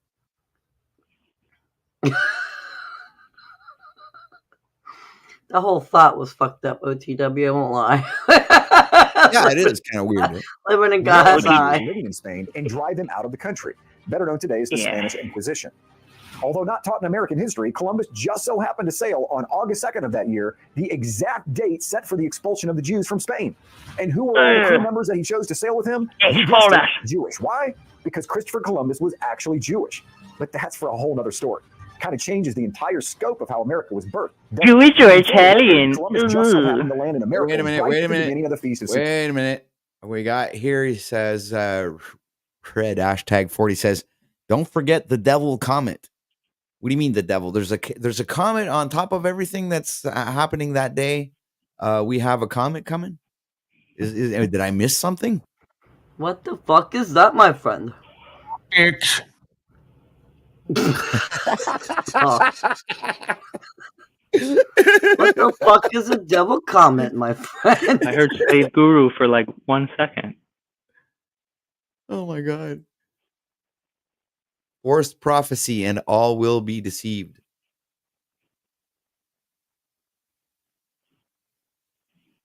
All right, keep watching. Okay, that's it. All right, I'm going. Coat, which happens to be when Christ was born and when the marriage supper of the Lamb will be. If you'd like to learn more about when Jesus was really born, I encourage you to watch that teaching. I'll leave a link in the description as well. By the way, make sure you subscribe right now to this channel so you don't miss out on any videos of this nature in the future. All right, after 1492, the next set of tetrad blood moon eclipses that landed on Passover and Sukkot was in 1948, when Israel became a nation. And again in 1967, during the Six-Day War, when Jerusalem became the capital of the newly rebirthing nation of Israel. Only God could orchestrate such precision. God is always attacking the Jews. Then there was the well-known blood moons of our time, 2014 and 15, which didn't seem to bring much war at all until you look a little closer and realize that after these eclipses, we've had a terror group named ISIS being formed. The global outbreak of Ebola was announced. It was when Israel went to war with Hamas in the first time in Operation Protective Edge in Gaza. And it's when America changed forever with the death of Michael Brown by a police officer in Ferguson, Missouri. His death would set the stage for all the extreme civil unrest to come in the following years that would begin the process of tearing America apart from the inside out, which is no doubt the worst kind of war. And of course, do I even have to mention the global outbreak of the C virus that would be used? This is where Snafu gets all his information. This guy. For the up-and-coming beast of the system, Antichrist. And incredibly, the next time a tetrad, a 4 blood red lunar eclipses happens, it will be on what some say is the 2,000-year anniversary of the resurrection of Christ in 2032 and 33, with the third of the 4 eclipses landing on the very day of Passover in which he died. Incredible indeed. And all of this is just the history of the lunar eclipses that fall on Passover and Sukkot on God's biblical calendar. Although some call it the Jewish calendar, it's only Jewish because they are virtually the only ones keeping it. But the truth is that it's God's calendar, and it was given to all that would follow him from the beginning of time. It's our calendar, John. Now we can see the prophetic significance of the lunar eclipses. Now let's take a look at what all of you have been waiting for, the once-in-a-lifetime eclipses of 2017 and 2024 that form a proverbial X in the middle of the United States. Do they have anything to do with prophecy? Do they foretell the end of the world? We are about to answer that question. All of the buzz surrounding the solar eclipse of 2024 actually started in August of 2017. It was on August 21st, 2017, when for the first time in over 100 years, the sun crossed the entire United States of America, starting in Salem, Oregon, and moving through the entire Midwest and exiting through South Carolina on the East Coast. What was fascinating about this eclipse is that precisely at the exact time that the sun was going down in Jerusalem, the sun was rising over Salem, Oregon, which is the ancient name for Jerusalem in the Bible. There are 36 cities in the United States named Salem, and the 2017 eclipse would go through exactly 7 of them. We saw a lot of 7s in 2017, and you're about to see a lot more. With 7 being the number of perfection in Scripture, it's not surprising we have a solar eclipse going through 7 Salems in 2017, and happens to be in the Hebrew year 5777. But most don't realize that eclipses are categorized for ease of recording into what they call a Saros cycle. The solar eclipse of 2017 was part of Saros 145, which, get this, has exactly 77 different eclipses throughout the entire cycle, with the 2017 eclipse being the 22nd eclipse. 2017 was also the 50th anniversary of Jerusalem being the capital of Israel. Exactly 107 days later, for the first time in history, America, through the hand of a 71-year-old president, recognized Jerusalem as the capital of Israel. An incredible picture is starting to develop. Diving a bit deeper, we see even more sevens. Hebrews chapter 7 tells us that Melchizedek is the king of Salem, with Melchizedek meaning king of righteousness, which we know is Yeshua Jesus. So all of this has to do with a perfect king of righteousness ruling over Jerusalem and the events leading up to such a crowning moment. But what's really mind-blowing is the message that forms when you go to the very place where the eclipse reaches maximum totality. The last city it goes through before it reaches totality is Jacob, Illinois, which happens to be in the only area in the United States that's called Little Egypt. The maximum totality just so happens to be a 7-mile radius that includes all of Little Egypt, including Devil's Lake, Lake Egypt, and Giant City National Park. So the last city that it goes through is Jacob, whose name was changed to Israel, and the next minute the epicenter of the eclipse centers over the only place in the world called Little Egypt. After it's gone through 7 cities with the ancient name of Jerusalem, you cannot make this up. We will come back to Little Egypt in just a moment, but for now, let's move on to the April 8th, 2024 eclipse, which is the twin sister of the 2017 eclipse. Never before has an eclipse crossed over the entire contiguous United States of America, and then 7 years later, do it again in the opposite direction, forming an X across the middle. This eclipse is part of Saros 139, which has, get this, 71 total eclipses spanning almost 1,000 years. It's interesting to note that the only 2 words that show up 71 times in the Bible are Elijah and Hebron. Elijah being the greatest prophet that ever lived, and Hebron being the burial place of Abraham, Isaac, Jacob, all their wives except for Rachel. Just like Elijah shows up 71 times in Scripture, so does this eclipse. And out of the 71 eclipses, the 24 eclipse just so happens to be the 30th one, connecting it to the very prophetic number in Scripture and the age of Yeshua when he started his ministry. While the eclipse of 2017 would highlight 7 cities named Salem and find its place of maximum totality over an area known as Little Egypt in southern Illinois, the 2024 eclipse would up the ante significantly by going through another 26 cities named Salem, meaning that the 2 total solar eclipses would pass over exactly 33 of the 36 cities named Salem. Another highly prophetic number pointing to the Messiah who was crucified at age 33. Why not all 36? I believe he personally left 3 outside of the darkness. You like this stuff, Pat? 3 years that Yeshua was in Right. Salem, Jerusalem, and it was not in darkness while he was there. So we have Did you watch this on your own, Patrick? Not Did really. it? Yeah. No, I wouldn't. Yeah. You're gonna keep going with this one? You're gonna watch the rest of this? Well, no. I was gonna Not say really. I was just asking because like it's I don't know. It's pretty insufferable. Listen to this guy. I'm just like, When It do is. I pay? I want to pay the gay away. I want to pay the Satan away. When do I get to take my slave coins and pay someone so that Jesus will save me? I'm not gonna lie, I'm out here zoning out too, OTW. I'm just waiting to take where do I put my credit card in? Where's the number to call? I'm zoning out and I come back every so often. Yeah, I'd rather see O'Shea like call the dark folks ends. That'd be Hold on a more sec. entertaining. Let me refresh the page here. Let's go check out what's going on. We got Brian O'Shea's live. Let's see what that Go piss drinker's Tom doing. Black's willing to die alongside Wise O'Shea. Why doesn't he drink piss on air? Thank you. So, Do you O'Shea, guys why are know? you calling black people still? I don't know. O'Shea. Mona, you're Okay, O'Shea's on another panel. I right know. I now. just asked you. No, I was just saying. Why? I was just wondering why you're still trolling black people. That's all. At least you know each other. See how a I female don't comes know in him. here Like, with this I don't know him personally. Oh, sorry. Go ahead. I said, you see how this female comes in there with this masculine energy and just sort of tries to throw a wrench? Listen, white boy. O'Shea, O'Shea, don't try me, please. Don't try me about this female. Don't try me, please, O'Shea. So why are you here, O'Shea? I'm just curious. I Go hope ahead you're and not going to troll rewind. This is better. Go Jedi. ahead and- I hope you're not planning on trolling Jedi, right?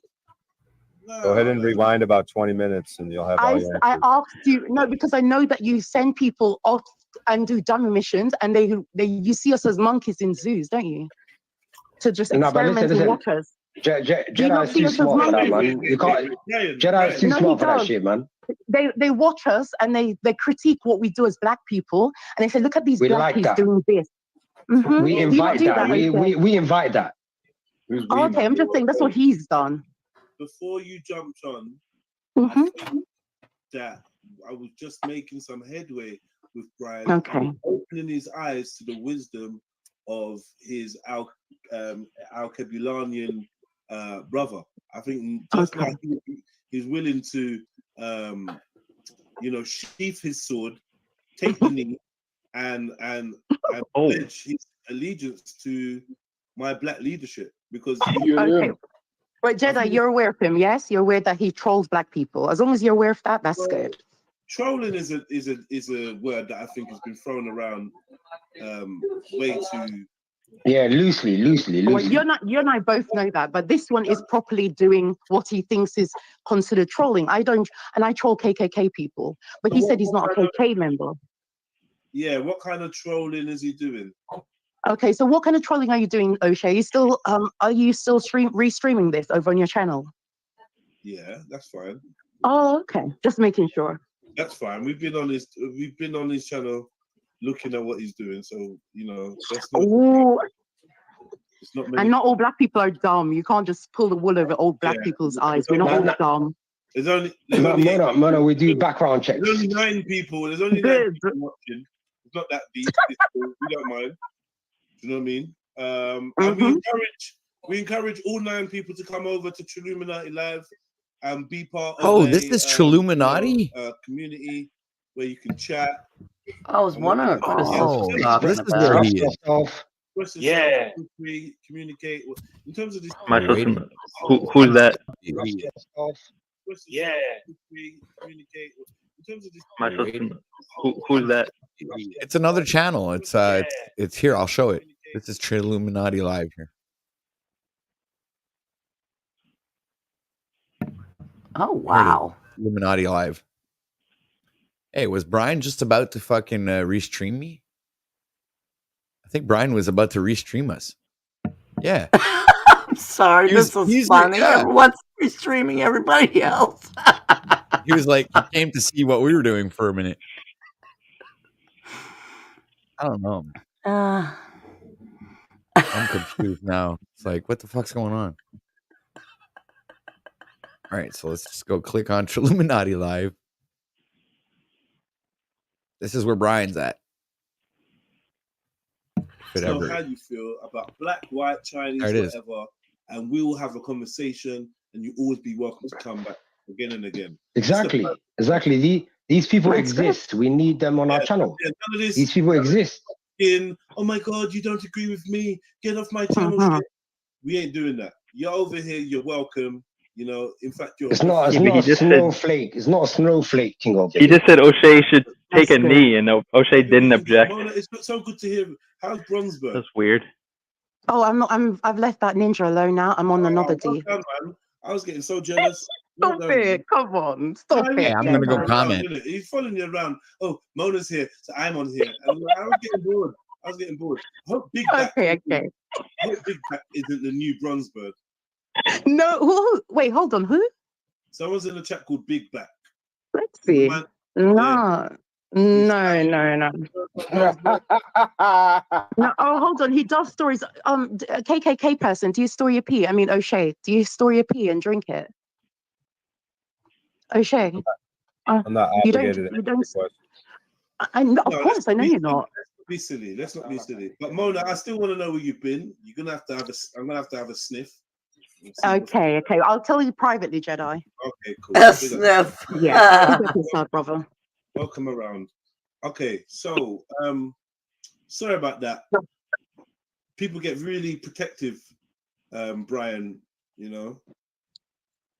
They get really protective, and they think you're gonna harm me. I don't know why. Yeah, like we're snowflakes. We're not snowflakes. I said that already. Yeah, you see how snowflakes. A female came in. We like this. Did you notice that? A female. What is it? You don't like talking to women? You don't like talking to women? No, it's just that I don't like them when they're masculine and very like domineering and just like overbearing. That's me. That's me. I'm quite masculine. Yeah. It's kind of gross. Kind of turns me off. Well, I'm glad. I wouldn't want a man like you being turned on by me. Absolutely not. I got masculine energy from you, you know, Mona.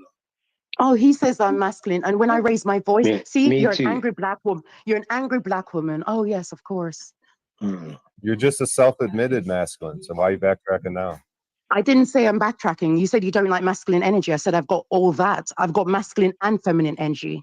I'm both. What's your point? You ain't got shit. You lot on your fake masculine energy. Brian. Wait, Brian. I thought you said you like. I've got masculine I thought energy. Brian likes the truth. He says I've got masculine energy. So there you go. I don't think you do. I don't think you do. Wait, Brian. I thought you liked it. I thought you liked the truth, Brian. Like obviously she's telling you what she is. No, but like, do all women not have masculine and feminine energy? Like, are they not born from a woman and a man? Like, Brian, you say you like the truth. Like, now you're contradicting yourself. Because we're gonna dissect you now. In general, women are too masculine and men are too feminine in the world right now. Yeah, but is it our fault that men? Is it our fault that your men are? Because only white men are like that, not black men. Like, you're not talking for black men, are you? Because you're not from the community. Black men do tend to be more masculine. I'm really men like are too feminine. getting the urge to go over there. All that disagree with that say I. Exactly. So it's not to argue about. We know this. We know that. What do you want to do? Interrupt that scenario, OTW? I don't know. You know what I mean? Like, what's up with the No, that's I know. That's the image that you're paid for. That's not what black men are. It's the image that you're paid for, PD and all that. No, okay, it's not what black men are, but that's the image that they're putting out, and black men are following that lead. Yeah, who's putting out? Who's putting? Yeah, so that's the image. Putting out? So the elites, I don't know, some white men, yeah, the elites. The elites, some reptilians. Equals white men. Equals white men. Oh, okay. No, equals white men. Elites. When you say elites, who are they? That's what he's saying there. No, like, I don't know what color they are. I think they're elites in every fucking color, man. As they speak English in England, apparently. So they're looking to make sure that they invest in black men like P. Diddy or this guy or that guy doing weird stuff, so that other black English men accent inspired or black kids inspired to be that, which is not the real black man. They will never, like you said, Haiti gets shut down or Jamaica gets shut down because they don't really want black men to really be who black men are. Okay, but you also understand that black men are not. You understand that black men are not a monolith, right? Not all black men are the same. We understand that, right? Okay. That's a fact. That's a fact. Yeah. I need you to put your conversation into a context that Brian can answer to, please, so we can re-involve him to the conversation. Because essentially, both D Block and Mona are gonna be on the same side. You're gonna come to the same conclusion in the end. That's a fact. That's a fact. That's a fact. You've got to the same point. So let's put it back to Brian so that he can respond. He just said different points completely. Okay, go ahead, Brian. What is the question? Oh, Jesus. That's what I was saying to you two. I say to you two, put the question to Brian because he hasn't got a question right now. No. Just before I got cut off, Brian, what did you say? White men are what? What did you say? Like they're more what? He didn't say anything about white men. He said all men. In general, he said on the slide. He knows what I'm talking about. I heard him quickly. In general, they're probably less physically strong as black men, but yet they're wiser. Probably, if I was the wiser. What does that mean? Sorry, like, why is white men wiser? No, tell me why white men's wiser. They're more wise. I've asked how. Why did you say that? What makes you? Is it because you managed to take over the world? What makes you wiser? You're more evil. That's what white people are. They're more evil. That's the difference. So it's not about being wise alone. It's just what you're willing to do to humans, to other human beings. You have no souls. Can I? Kind of tired of wow. woman. God. Okay. That did you hear that? No, did you fucking hear I take that? back.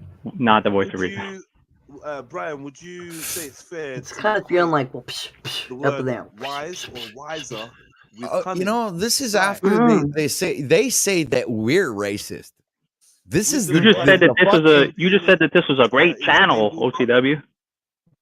I didn't say Wisdom and that. cunning? It says, Yeah. well, what did I say? You were about you were you were okay. You didn't say Oh, great, that but was you were like fun. Channel, Cunning but- has you were wise has a excited more about the neutral, channel. Cunning has a more Well, because they have pretty good conversations over there sort of usually, but evil this interaction is connotation to it. Now, terrible. when we look at history, Yeah. look at the application. When we look at history, Thank we you. look at the application of intelligence.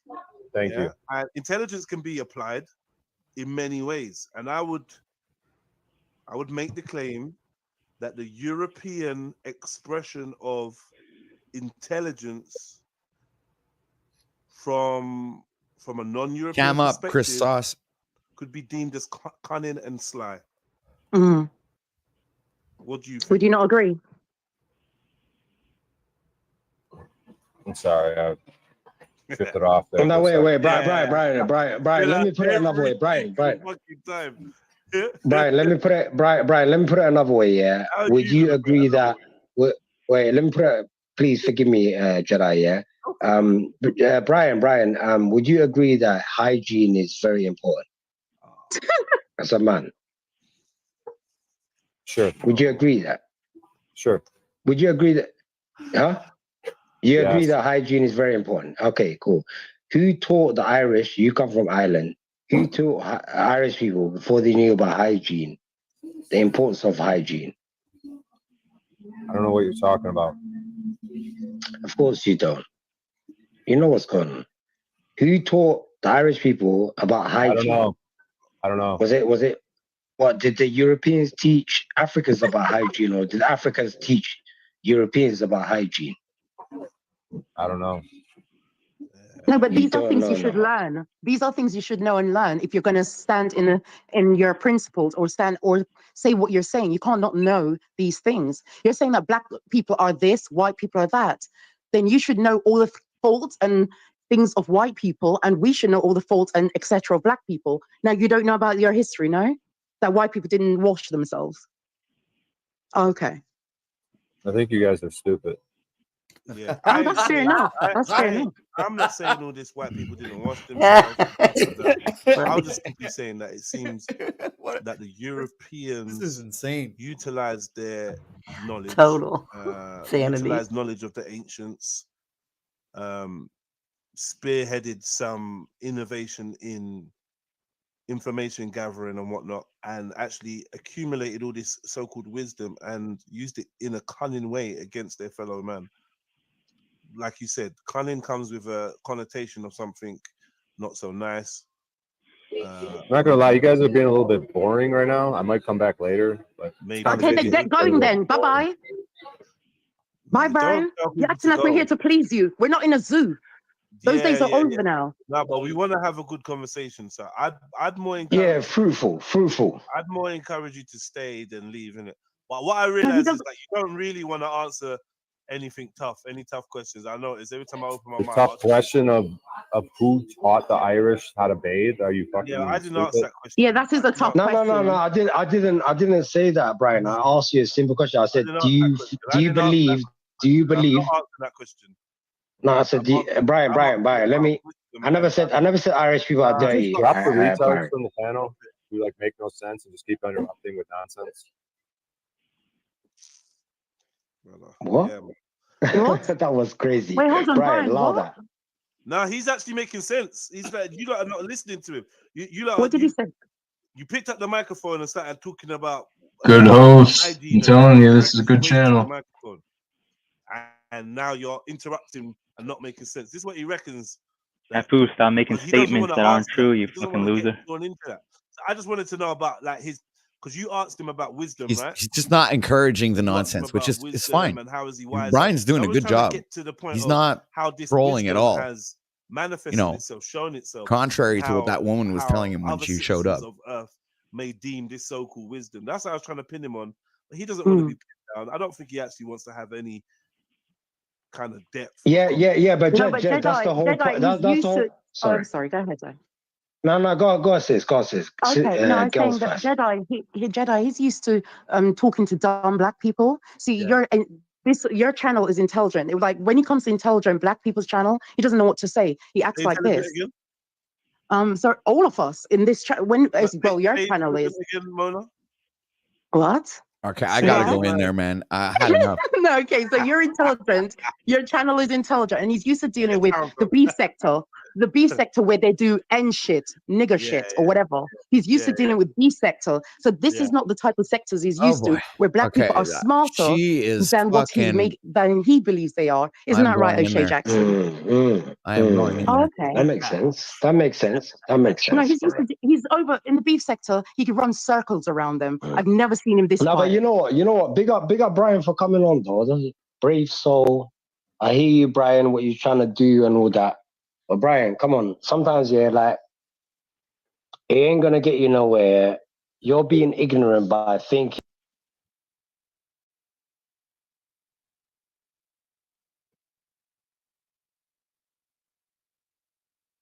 You know what I mean?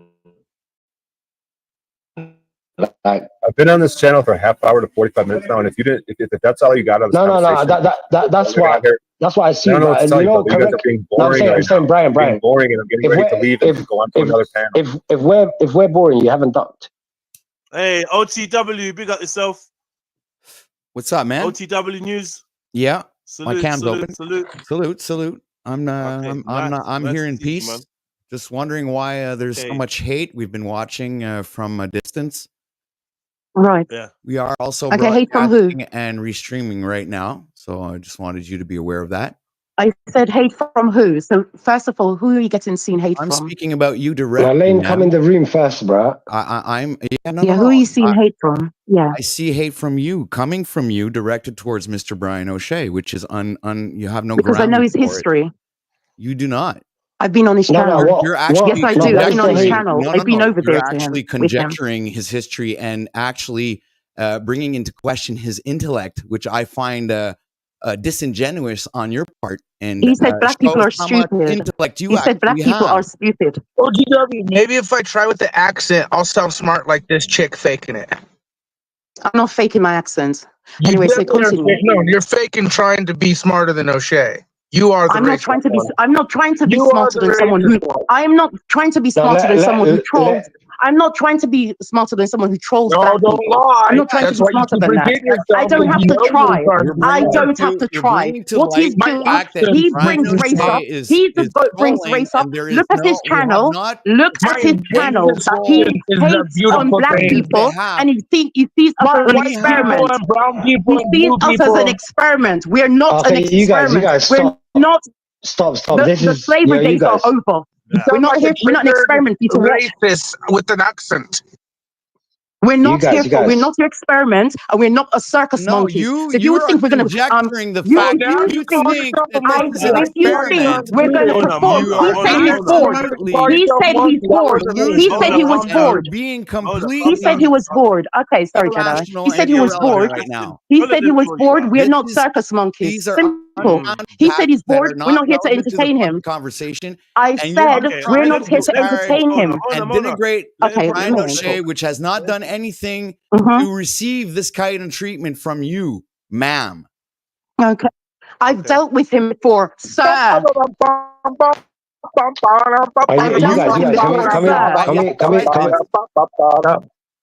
You are guys. Let's have a professional. That is enough for you to go out on your rant and freaking, I've dealt with him before. I've dealt with him before. This is not the first time I've dealt with him. And he's going through the B sector and the black sector, looking at black people. Nothing good coming from you right now, and you're actually saying that you're intelligent. This is not. I don't have to say I'm intelligent. I didn't say I was intelligent. He questioned me. Okay, sorry. Go ahead, Jedi. Control yourself. Like you just. Yeah, Mona, please, Mona, don't do that, please. Please, let me talk. Okay, go on, Jedi. You're making a mess of this panel, and you're making a mockery of yourself, ma'am. Sorry, you just. Oh, okay. I'm so mocked. Mona, I give up with you, lot, man. Cause you at 1 minute you're like, yo, he's trying to wind me up. They're trying to wind me up. They're trying to trigger, and then you're allowing yourself to get triggered, Mona. Why do you have to They always respond think to I'm Hold triggered. on, And Mona. You okay, don't go have to on. respond to everything you hear.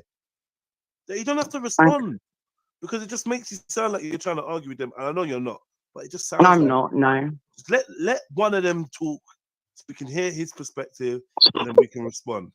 Yeah, yeah, Because exactly. I Thank you, feel like Jedi. this. I feel like this. I've seen a lot of people like to hide behind confusion, the confusion of triggering. Exactly. And then that means that they Exactly. don't actually end up having an intelligent conversation, which is a shame. I reckon OTW News has come on to talk some real good shit. We just need to give him a chance to, like, you know. Thank So, you. yeah, Yeah, Jedi's right. Jedi's right. Jedi's right. Sorry about that. So Thank you, yeah, sir. so Kudos to the you host. feel like yeah, I'm the host here. You feel like Brian has been treated badly. Well, only by her, sir, up until now. I believe the panel has been, somewhat respectful, and I haven't seen anything until she showed up and she had her friend there jump in and help out. Because I know who he was. That's all. I know No, who he you was. Don't get triggered, I sis. can Let him contend finish. that I Let him know finish. Brian much better than you do, ma'am. And, I don't care if you do, sir. Excuse me? You're doing it again, Mona. No. Continue, sir. Just Continue. finish. Just finish, brother. Just finish, brother. Just finish, please. I'm good. I'll yield. I'll let ma'am here speak and speak her No, mind. we want to hear your Obviously, view. she's the one who You wants to just take jumped control. on. You just jumped on. We want to hear you. We want to hear you, All right. brother. So Go ahead. this has been a ridiculous conversation ever since you guys, ever since Brian showed up. Almost, it's like, why does it always have to be about color? Why does it always have to be about asking Brian stupid questions and putting words into his mouth about color? When he's speaking about men, he's speaking about men in general. If you can't get the gist of it, it's because obviously somebody has racist issues. You get it? The only people who have racist issues are the people who bring up racism. And I'm sorry I'm bringing that up, but I'm not, I just don't get it. Okay. I don't understand why it always has to fair, end up the going reason there. Why can't we just all the reason why have that race is being conversation brought up- about men Let me get in being there. turned into fucking bitches lately, and that women are taking up the role as men in the society, and that they've been propagating this fucking stuff on fucking social media. They've been doing it on movies. They've been doing it in every single aspect of what we would call television and entertainment, and been brainwashing humanity in a whole. Right? And you're telling me that it's a racist issue? No, it's about being fucking aware of your fucking life and your rights, your freedoms. Spiritual faith has nothing to do with some goddamn fucking tone of color. Okay, 1 second, please, OTW. I appreciate that. Hope you feel like you've been given a chance to speak. Thank you. Please, yeah. So if you can see the title of Brian William Anthony O'Shea's show today is Strong Blacks Willing to Die Alongside Wise O'Shea. This is why color has become a subject, because the man that we were speaking to seems to be heavily invested in the subject of color. As you see here, we have Wise White Man leads Strong Black Men. We have Brian O'Shea leads the blacks in fight for freedom. We have Black Bitches love Brian O'Shea. So obviously, if he's going to come onto my channel, we're going to talk to him about his content. And this is why color is being brought up. Not because Mona decided to speak about it, or because we're race hustlers, but because your brother Brian uses race, as he admitted himself, to start conversations and to trigger. This is what he's told us. Okay, so I have no issues with what kind of content Brian decides to. There you go, Jedi. I have no issues with the content that Brian decides to. It's not the content over at OTW News. This is not the type of subjects that we usually talk about. I usually never really intervene in these kinds of conversations because I think it's ridiculous.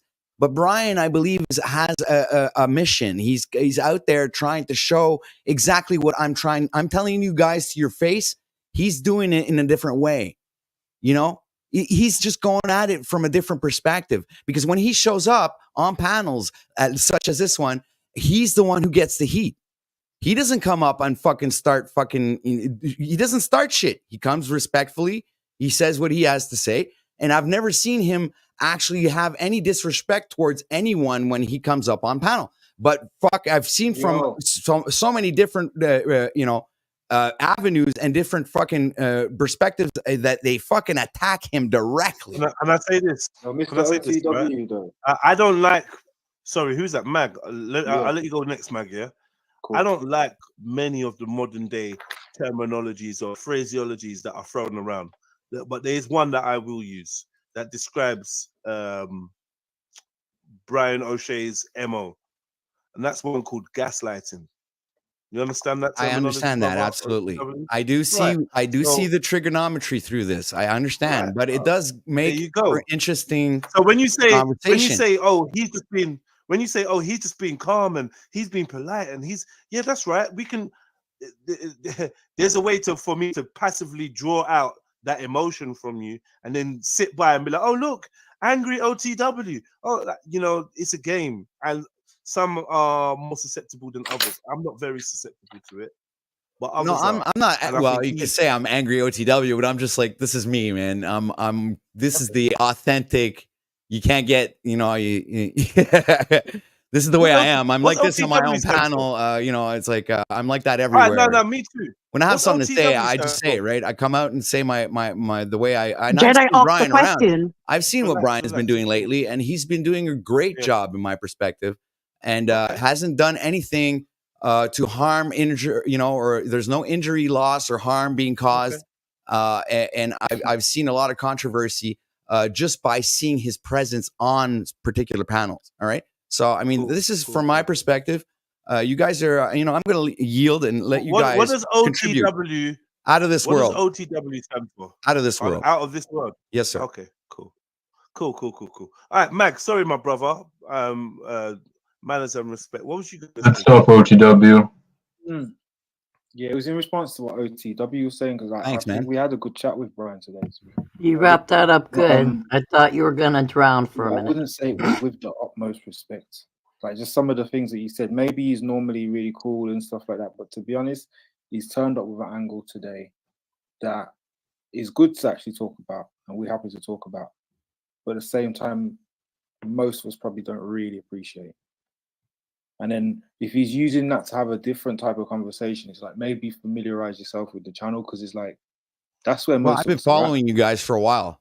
Honestly, I've been do you know what I mean? this That channel is for at literally where least most of us are. 6 months. Using that as a way in, it's quite. Let me get the mic. It's like you're trying to do the triggering thing. It's like, do we not hear like trigger the other people if you think that helps them? But I guarantee it won't help them. One sec. Yeah, go ahead. So was you asking him a question or anything? Was you? No, I was just saying in response to some of the stuff that he brought up. But like, what's? Oh, I was just saying, let him get the mic, OTW. That's all. Everyone's been super. No worries. Okay. Try and remember that you took it to like Americans and whatnot. It's just like I know you chatting in Brummy to me, but okay, their audience might not really grasp it or whatever. I don't know. Well, I'm saying, okay, I'm OCW, Canadian, I think you've got by the way. an impression of Brian. So Are you Canadian? Sorry, Brian gave today.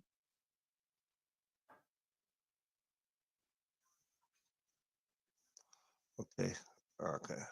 I'm sorry. I didn't hear what Mag was saying. Yeah, I didn't hear either. I said you got a different impression of Brian to the impression that Brian gave today when you came on this panel. Brian, is it the first time you show up here?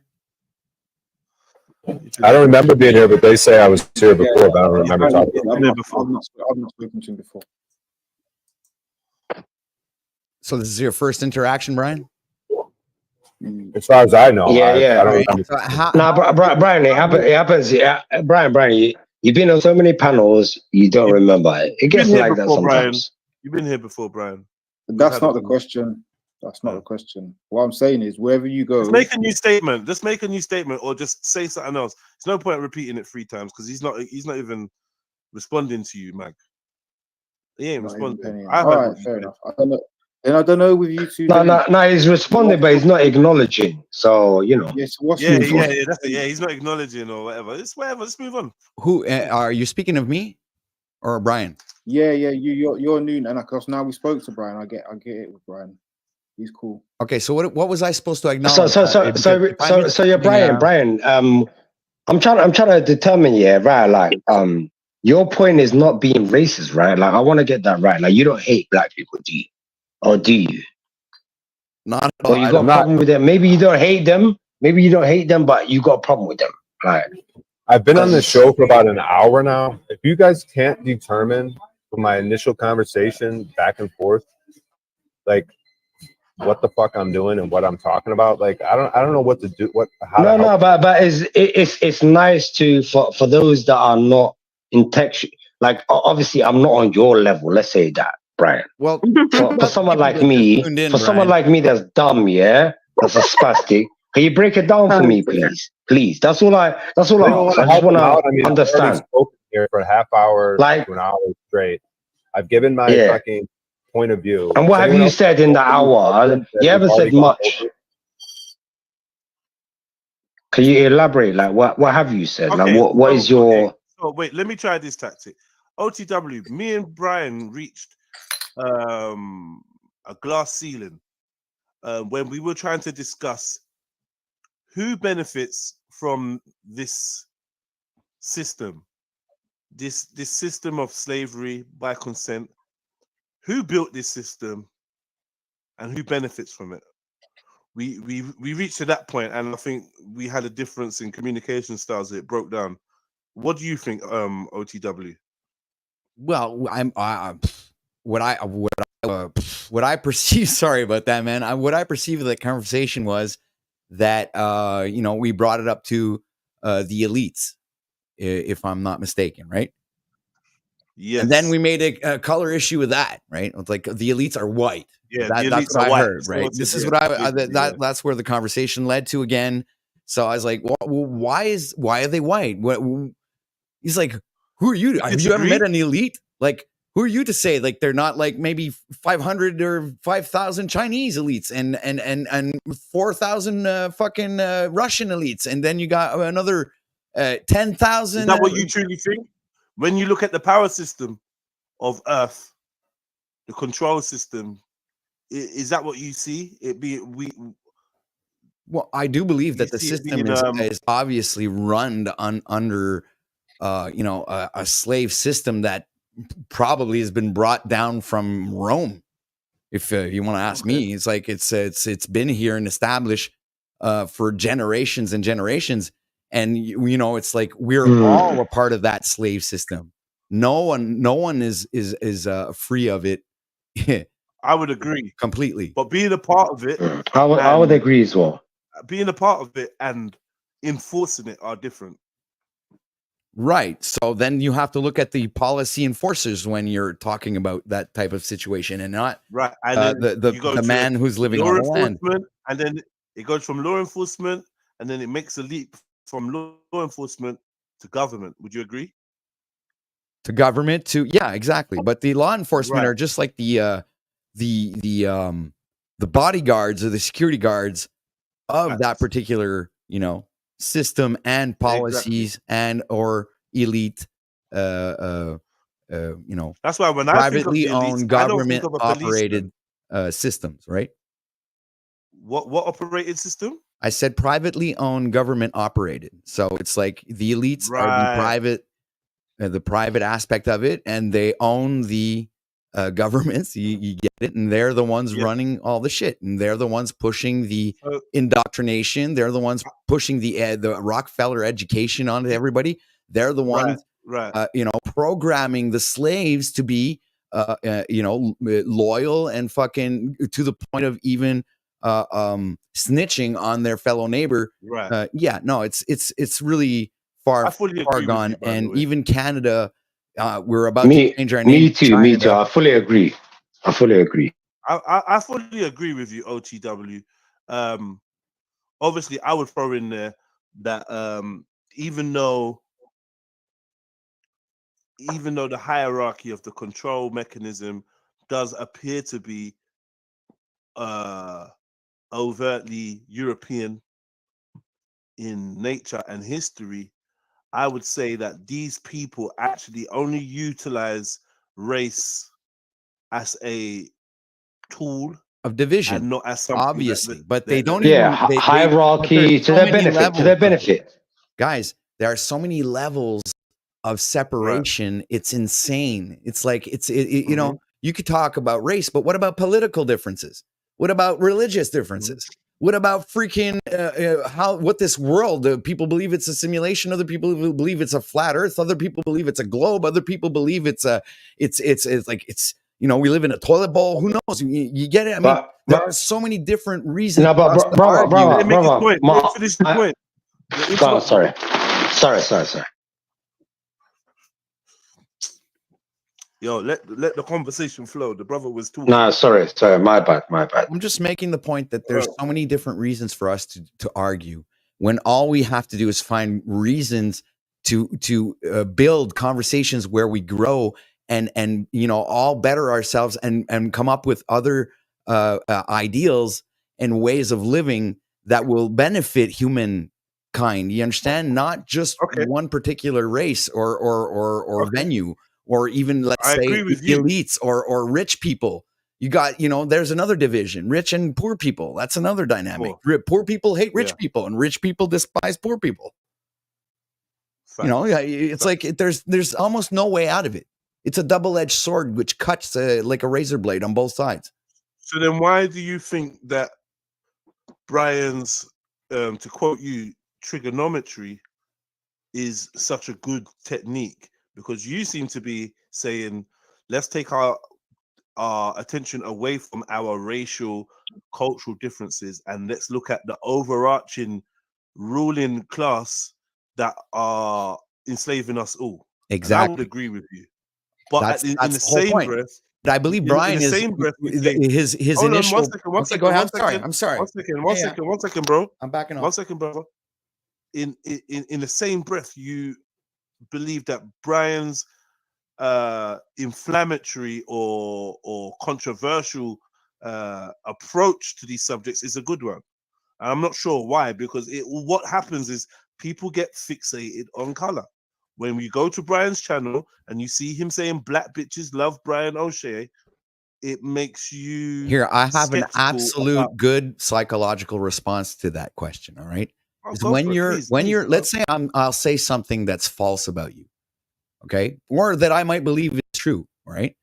And I'm sure. And let's say you get triggered by that, all right? So it tells me that somewhere I might have hit something. I might have hit a soft spot that you're particularly. So then I might go ahead and dig deeper there, because I'd see that you're triggered by that. So I would ask myself, why am I triggered by that if it's not true? So do you think that triggering people is a good flight path to open and honest conversation? Paths that lead to Rome. I'm not saying it's the best way. Brian, Because you don't seem to really want to engage in it. It's funny because you don't seem willing to engage in the racial identity politics that Brian is. Absolutely not. So you don't seem to, because I don't identify with the with that particular topic. If you ever come to my channel, you'll notice that we never talk about that topic. We'll never talk about that topic. It is not. For me, it's a topic. It's taboo. I will not talk about racial shit. It's like, fuck that. It's, for me, it's a ridiculous conversation. It's like talking about globe and flat Earth. Ridiculous conversation. We're not, and then we're losing the fucking real reason and why we're really supposed to be out here is how the fuck we're really being enslaved by, you know, cops fucking taking our rights, our freedoms from us, fucking shooting us down, you know, for trying to hold up our rights as man living on the land. You understand? And Brian is one of those people. Brian is one of those men who wants to live on the land as a free man. So I respect Brian for what he does, because he's shown on his videos, you know, on multiple occasions where he's stood up for his rights and has been trying to show other people out there to do the same. Now, I'm not talking about the particular panels that he's been going on lately. I'm talking about the footage that he has with officers and his interactions with police. Okay, he's on the ground activism. I understand that. Right. You're in Canada. Yes, sir.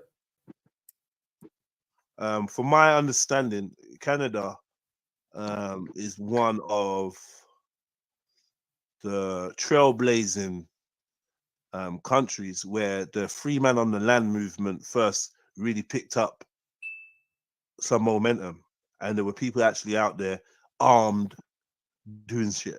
I remember about maybe 10, 12 years ago seeing a news report on the BBC News, 3 o'clock in the morning, where nobody was watching, talking about a group of armed militia calling themselves the Free Men that are basically about to be classified as a terrorist group because one of them had shot a police officer and yada yada yada. And I already knew what the Free Man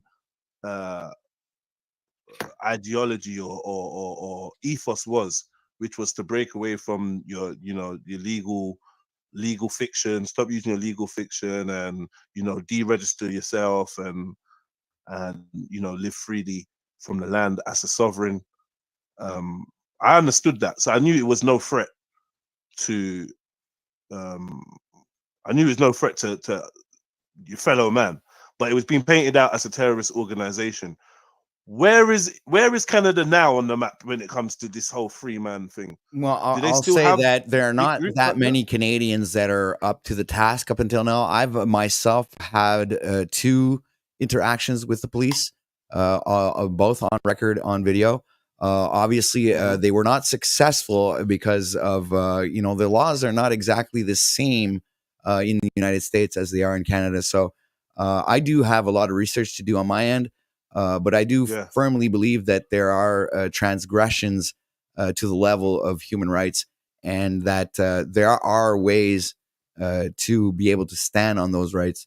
I believe that you have to have the right material on hand. You have to, have your notices made, and be well prepared for the interaction when it comes to that point. And another thing is, if you really want to be and act as a free man, then you really have to get rid of the license, driver's registration, the plates, everything.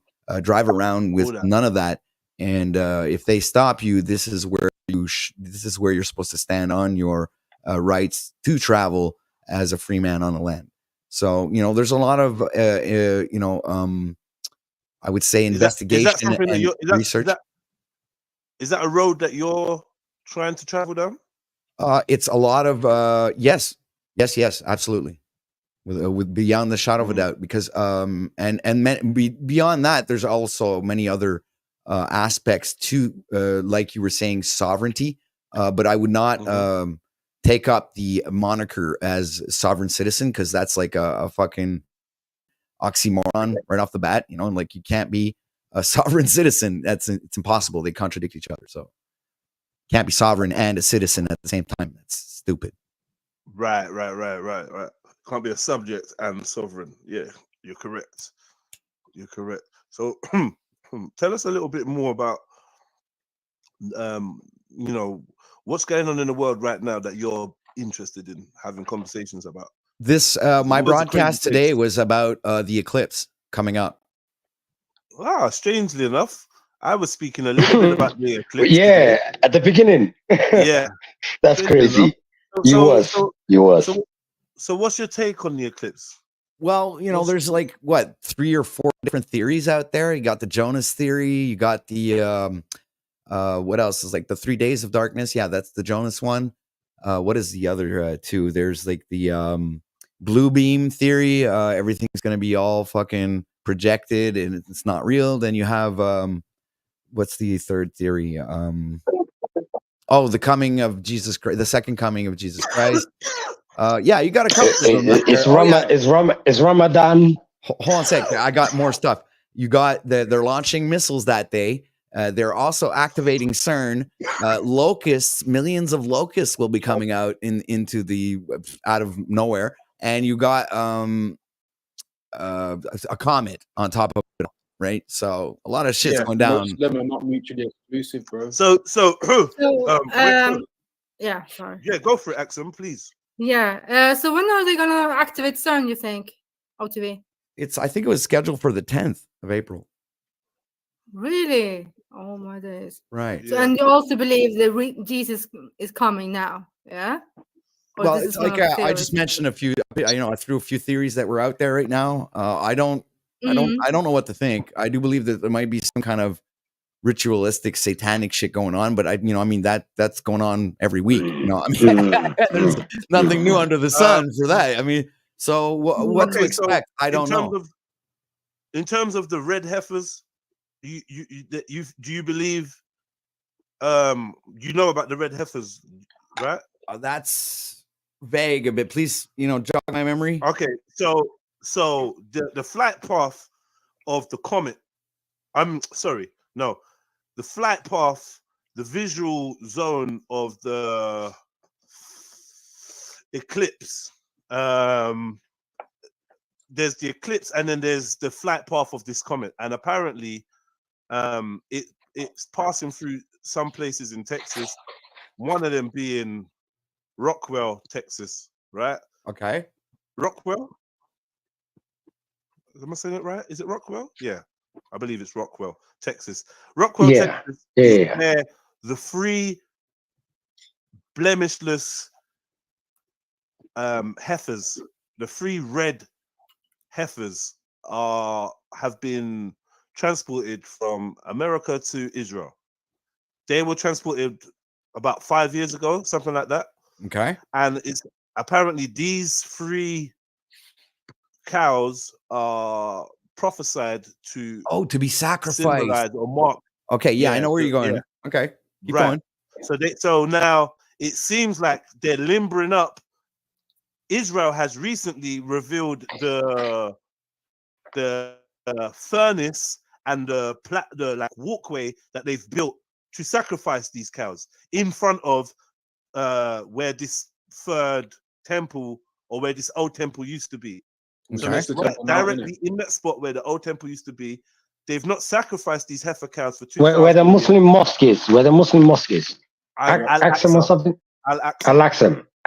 They've not sacrificed these cows yet, but apparently we had a Freemason come on and say that he believes that they're going to be sacrificed this weekend. There's a lot of reports on like YouTube and videos talking about the heifers are about to be sacrificed any day now. And apparently this is supposed to mark, this was given as one of the reasons why Hamas attacked Israel, because they transported these cows over, yada, yada, yada. So that seems to be a whole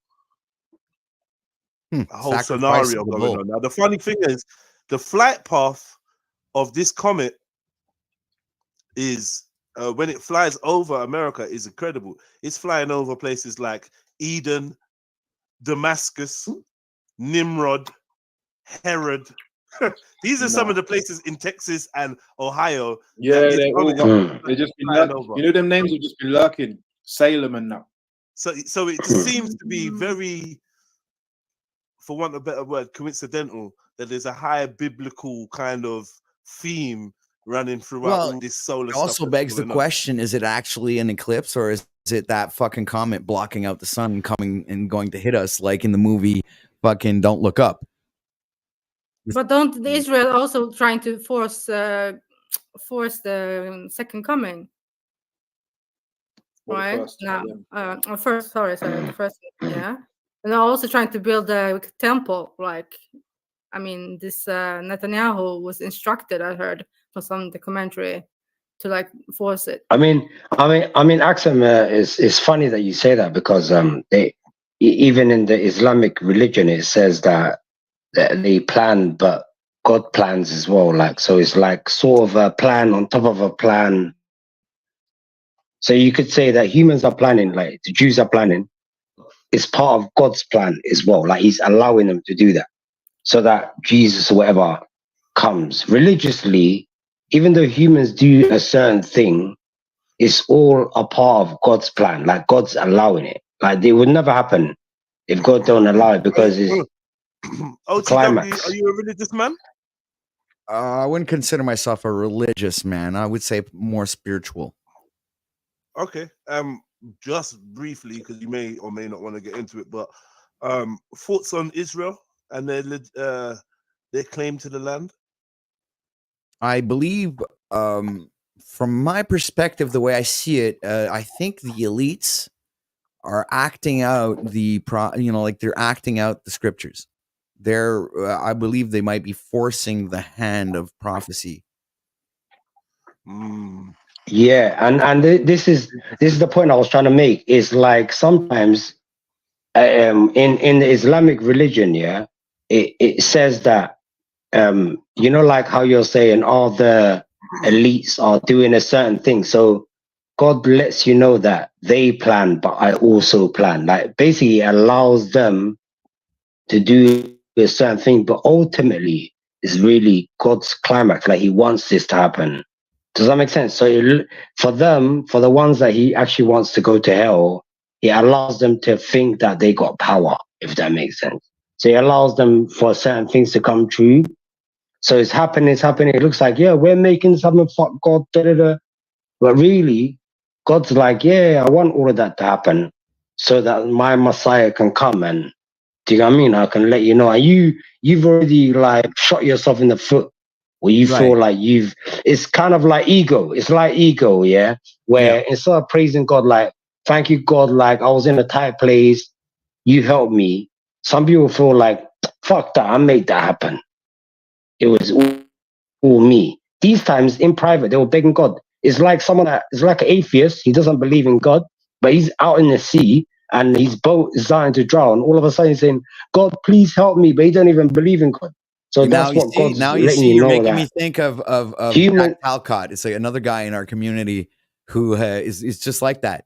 Same thing. Same thing. He's always out there asking for help, No, asking people to elaborate. help him, and eventually, a bunch of people come with ideas and ways to and to help him, and he just refuses the help.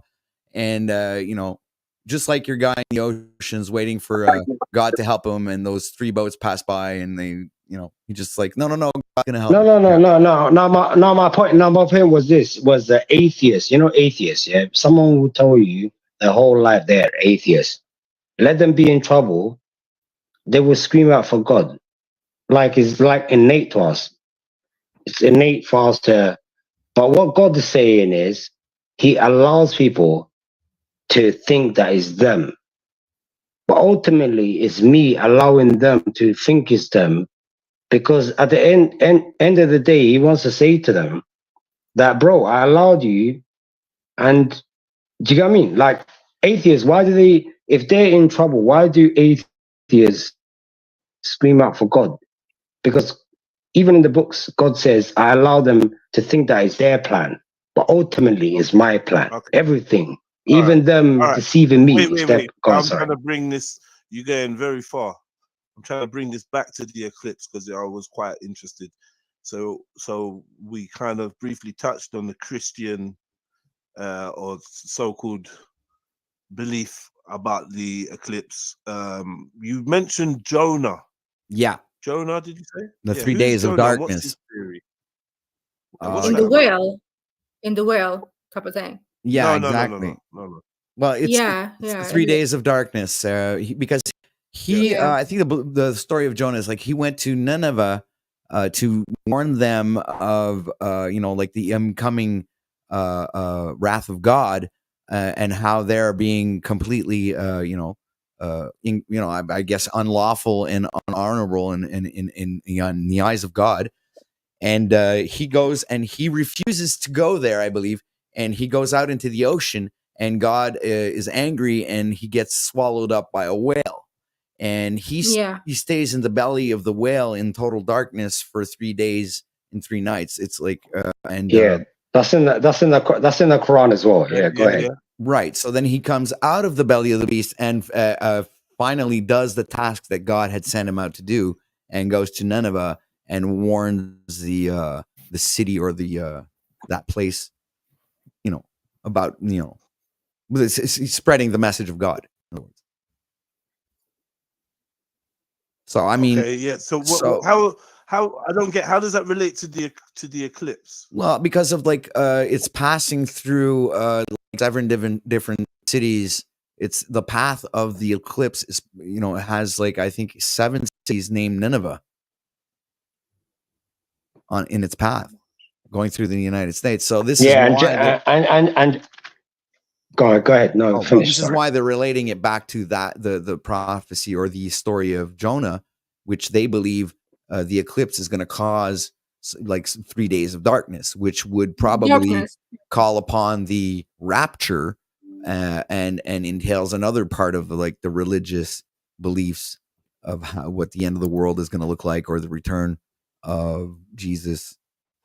So there's, like I said before, many different avenues that you can look at that from. Which Judge, yeah, is kind of aligns with the Islamic religion as well, where it says that the sun is going to rise from the west instead of rising from the east, and that's how you know the time is over. There's no point. How is that an eclipse? This don't make no sense. Now, some of the eclipses says you said the eclipse is going to go one way, but apparently I've read in another place where the eclipse is going to make it X.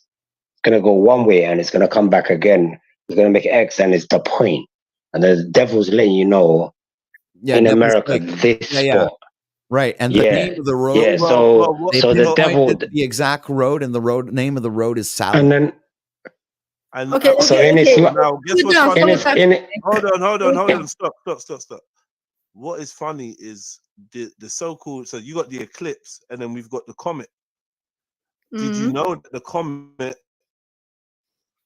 is called the Devil's Comet? It's called the Devil's Comet because the type of comet it is, it's going to appear to have two horns or two points coming from it because of the debris or some shit. And isn't it an odd coincidence that it's Devil's Lake and it's the Devil's Comet?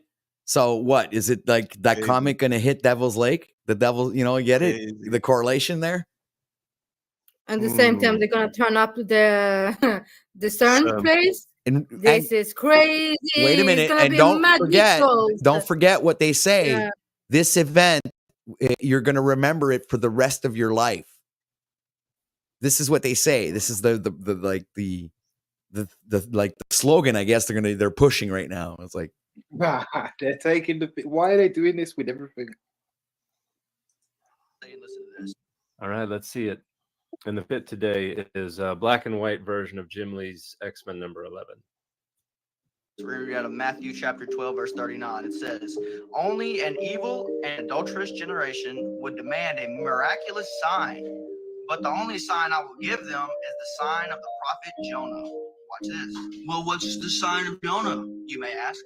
Well, if you read the rest of the sentence, Jesus explains, just as Jonah was in the belly of the fish for 3 days and 3 nights, so the Son of Man will be in the heart of the earth for 3 days and 3 nights, which turned out to just be a rough approximation, since according to the Gospels, Jesus was only dead for 2 nights before resurrecting. And we all know how this generation is evil and adulterous by far, if you have common sense and rational thinking. And you have never been a part of, much less studied, any other generation. But this part of the Gospel of Mark is very clearly and explicitly about Jesus's own generation, and it's not a prophecy about a future generation. And again, if it were a prophecy about a future generation, Jesus explains explicitly what the sign of Jonah is. It refers to the Son of Man being dead for 3 days and 3 nights, which again is just an approximate prophecy because Jesus has approximate knowledge of many things.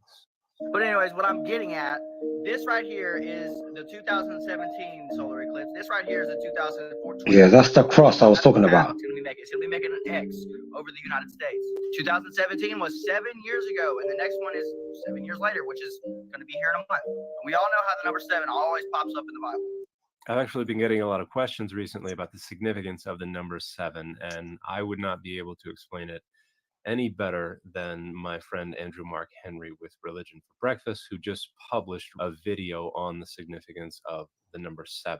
But it just so happens that the 2024 one is going to be going through some towns named Nineveh. Nineveh, Texas, Nineveh, Missouri, Nineveh, Indiana, Nineveh, Ohio, Nineveh, Pennsylvania, Nineveh, Virginia, Nineveh, New York, and Nineveh, Nova Scotia. No, it's not. If you looked at that map, you would see that neither of those 2 eclipses actually comes near the state of Virginia. So neither of them is crossing over the town of Nineveh, Virginia.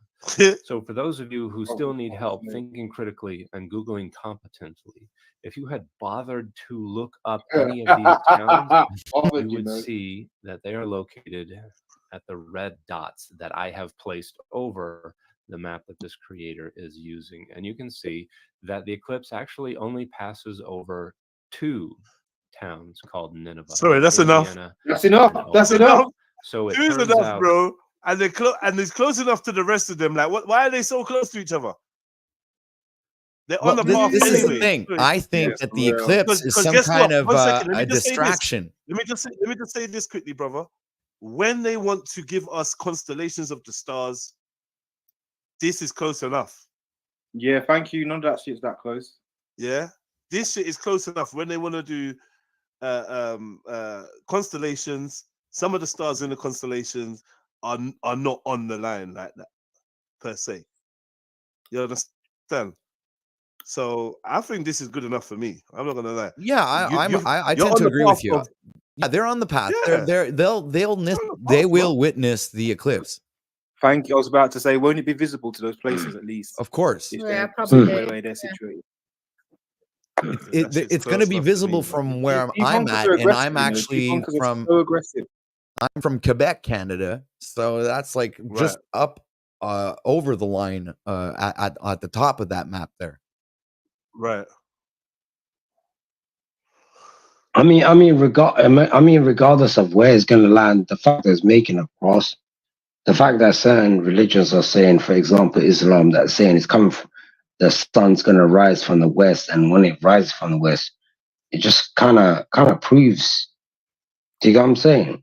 Do you think it's happening Like, now? I mean, though? I don't really get. I I still don't don't, get. know. We never know. We don't know because we're getting judged. So God's not going to allow it unless you're truthful. Go on, Jed. With all due respect, I don't see the correlation between this Islamic prophecy of the sun rising in a different position and this eclipse. I'm missing it. How are they correlated? No, I don't know, Jed, yet.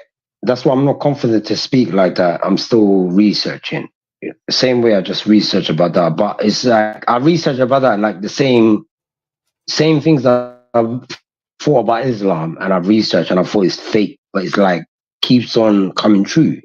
Like, yo, kids are gonna be looking to their mothers like there's some like disrespect their mothers or more evil, or for example, people that tell the truth are liars, and people that lie are telling the truth. Some things are starting to come true where you can't deny it.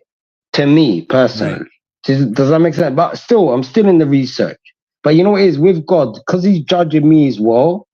It's like because I'm part of the judging, because we all are. We're not allowed to know the full truth. That means that we can bypass shit without believing. You get it? Dude, I think Okay, it's so just, there's something fishy saying about that- it all, and I think that they're Yeah, directing there's everybody's attention to the signs. fucking eclipse. While like a magician's trick, where it's like, look at my hand over here doing this, while my other hand is like, you're not aware of what it's doing, and boom, there's the surprise. So this is why I would tend to lean towards the comet, which might, I think that, that would be more tangible than believing any type of supernatural event that would actually occur, or these 3 days of darkness or whatever, or any religious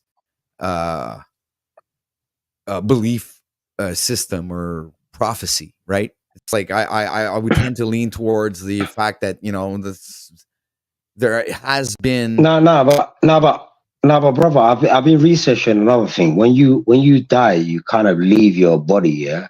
So from a young kid, you've believed that you are like I'm seeing I've had a 3-year I've got a son, yeah. He's born in December, but he's starting to understand that he's got hands, like he's starting to feel out his body. It's like a spirit, and I have to convince him that he is this person. But I can see from my own baby that he believes he's not this person. He could do whatever. Does that make sense? Like open his hands and it looks at his hands like, can't believe this shit is happening. Does that make sense? But he doesn't. I don't know how to explain it, but my point is, I believe that the more that the more that we grow up in this body, we believe we're this body, but we're really not this body. We're really living in this world, but this world is like layers of shit.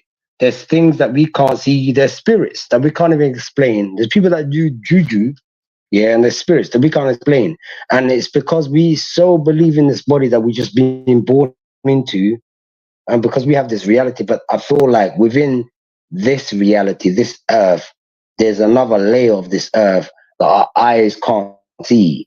We feel it sometimes, that feeling. There's certain things conscious. Come on, man. OTW, another question I want to ask. You know, you said you were spiritual.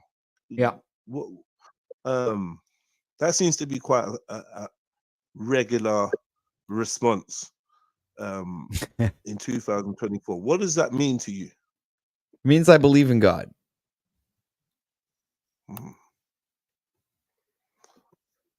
And who's God? Who or what is God?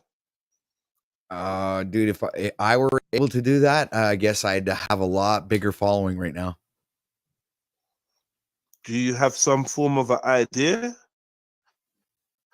Or why do you believe in God? Should be omnipresence. I've had personal experiences that would lead me to believe that God is there. I just said it. God is, you know. Me too. Personal experiences. Okay. So I don't have any tangible proof that I could come up with to convince you of his existence. I guess there's no real way to prove that in any way, shape, or form, unless you've been through I think that's the beauty of God. He doesn't want you to know. It's like you either believe in him or not. Yeah, exactly. I believe he reveals himself to like you through experience, right? in your own way. Exactly. He reveals himself to you when the time is opportune. It's like that's it. He I don't believe he'll reveal himself to everyone in one shot. Like no. That's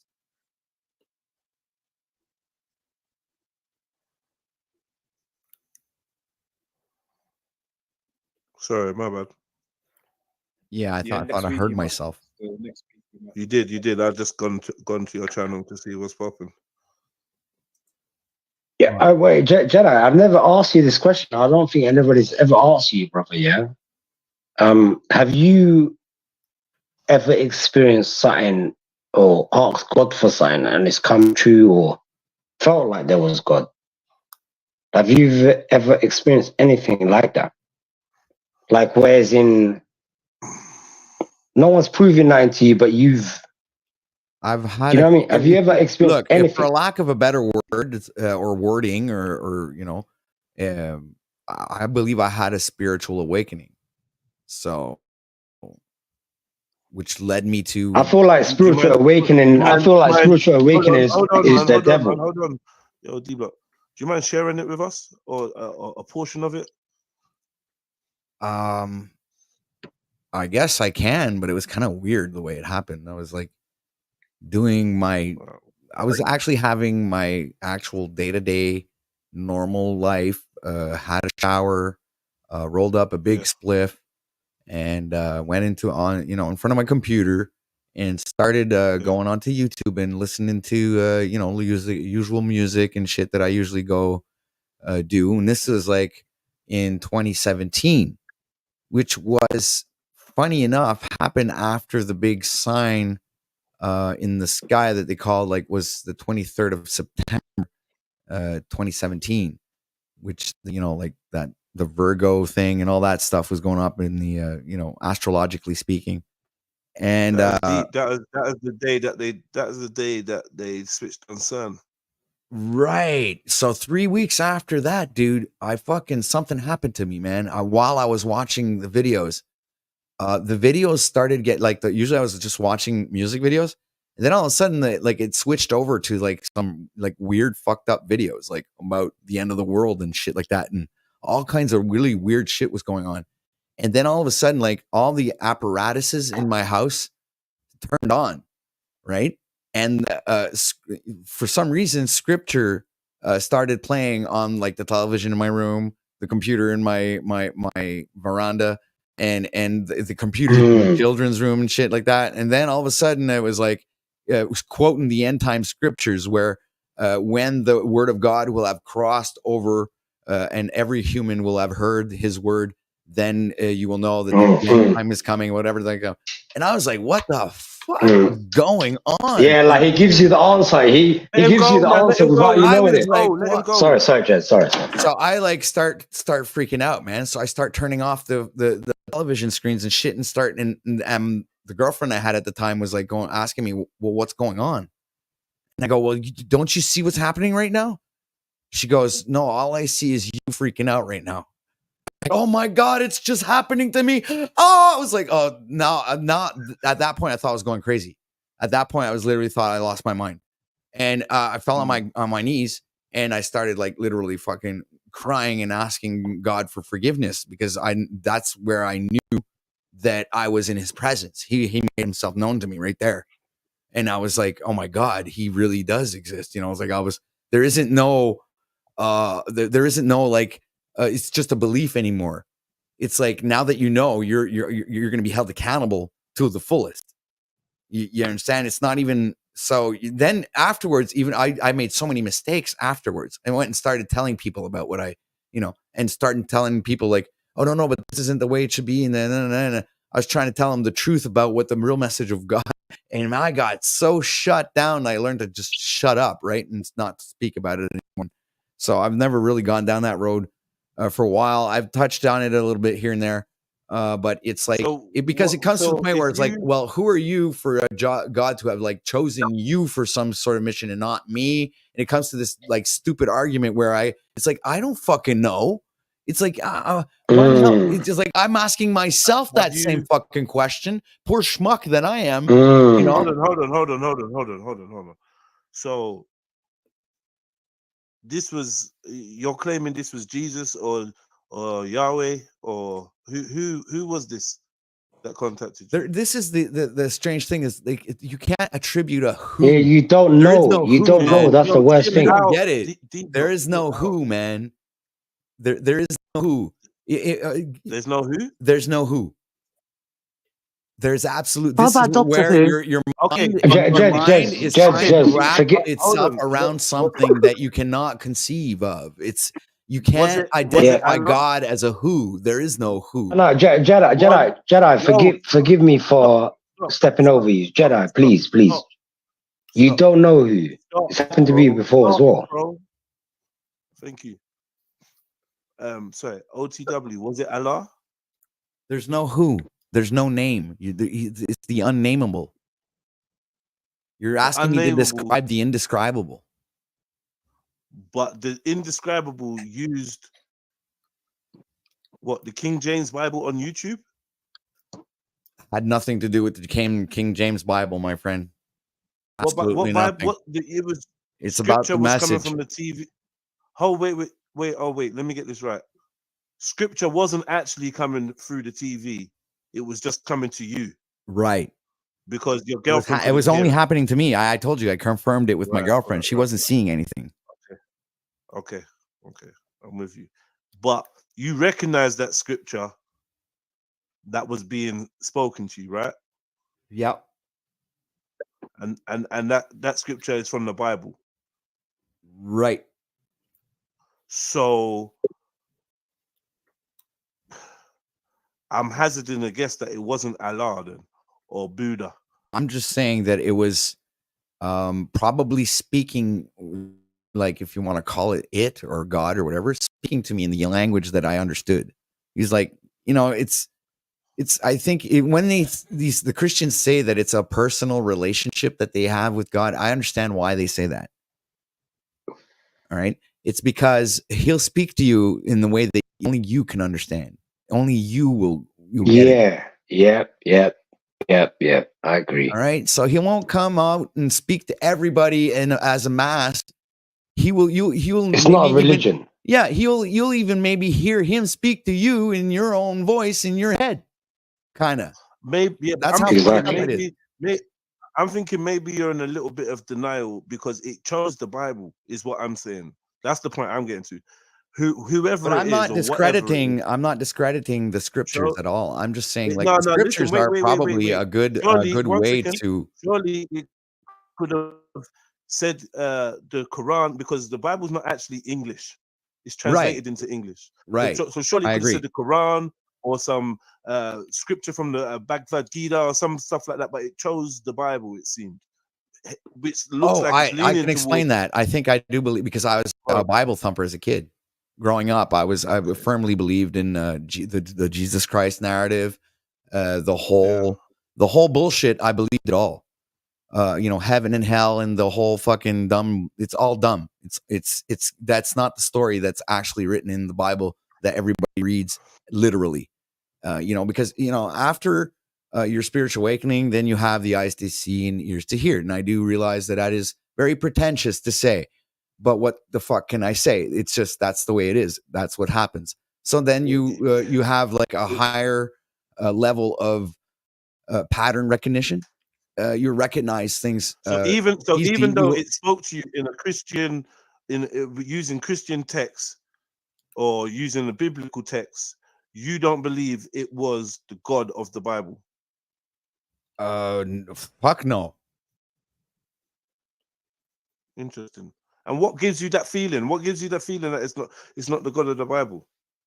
Well, because the Bible is a bunch of encoded stories that you have to discern and acknowledge as the truth for yourself. It's like you have to do that research and go through it and discern what are the real stories hidden beneath the narratives that they push, and that when they rewrote the book, when you speak of King James, right, and in the time of Constantine. So I do believe that they willingly pushed on to the masses at that particular moment narratives for them to believe in a particular savior that's going to come in through the clouds to save their asses, which is I believe a firm lie, when I think it had a completely different allegorical terminology or meaning to the scripture itself, whether it be there are many different stories in the Bible are magnificent. When you look at them with spiritual eyes, you don't see them as that literal historical book anymore. You see it more as a the Hitchhiker's Guide to the Galaxy, if you want to put it in layman's terms. You know So, what I'm saying? OTB, you believe the CERN have the true Bible then, in a sense? Or Say what? so do you believe the CERN have the true Bible in a sense then? That they have the real one? They know what You mean, one oh, the for elites the and Bible. they, Yeah, oh yeah, yeah. especially the Vatican. They know they they know what's going on. They know what time it is, right? Hey, Pineal Power. With the Vatican, I hope you guys know that frankincense comes from Somalia. But anyway, pick up Somalia. My bad. But the experience that I got was I had a dream, yeah, and God was letting me know. And I didn't believe in religion, as you know. I've said in this panel a lot of times. But He was letting me know. He was like, right, like, when you say the devil to people, no one disagrees with you. Like he let me know in a dream, and the dream was real, very, very real. Like I was there, yeah. Yeah. So he let me know. Yeah. Look, when you talk about God, it's very. When you talk about God, is a fairy tale. If you talk about the devil, people believe you. He put me in a certain thing where it's like asking me, how come when you talk about the devil, no one questions that? No one says, what? The devil don't exist. What the fuck are you talking about? As soon as you start talking about God, yeah, people start asking, what? How do you know God exists? How what did you get? Because really, deep down inside, they want to know what God is. Like they want to grab it. Does that make sense? Yeah. But if you say you experience the devil, no one questions it. No one asks you why, how, What was the devil saying? How did it look like? No one cares. They're just like, oh, cool, say nothing. You saw the devil, yeah. Do you get what I mean? And he's like, go on, sorry. Sean of Source. D-Block, remember to be brief, please, brother. Yeah. Sean of Source, you there? Yeah. Hey guys, I'll take this brief moment to say I got to get the heck out of here. But this was an absolute epic conversation, and I'm really glad I decided to come on up here. So great interaction. Big up yourself, OTW. Say what? Yeah, big up yourself. Man. We enjoyed you. Please Yeah. return again, man. Yeah. Come around anytime, bro. You're more than welcome. I will. Yeah, I will. I'll check you out. All right, check me out, guys. Yeah, man. OTW News. Yeah. Not hard to find. Should show up right away in the when you type it in YouTube. So anyway, I got to get out of here. I have my fellow broadcaster co-host is live right now, so I'm just gonna I'm live as well. I need to end it. I've already overstepped my time. So much love and respect to the audience and everybody here. And we'll see each other again. So this is OTW News signing out for now. I'm coming at you from the belly of the beast. Peace, OTW. Listen. Now listen.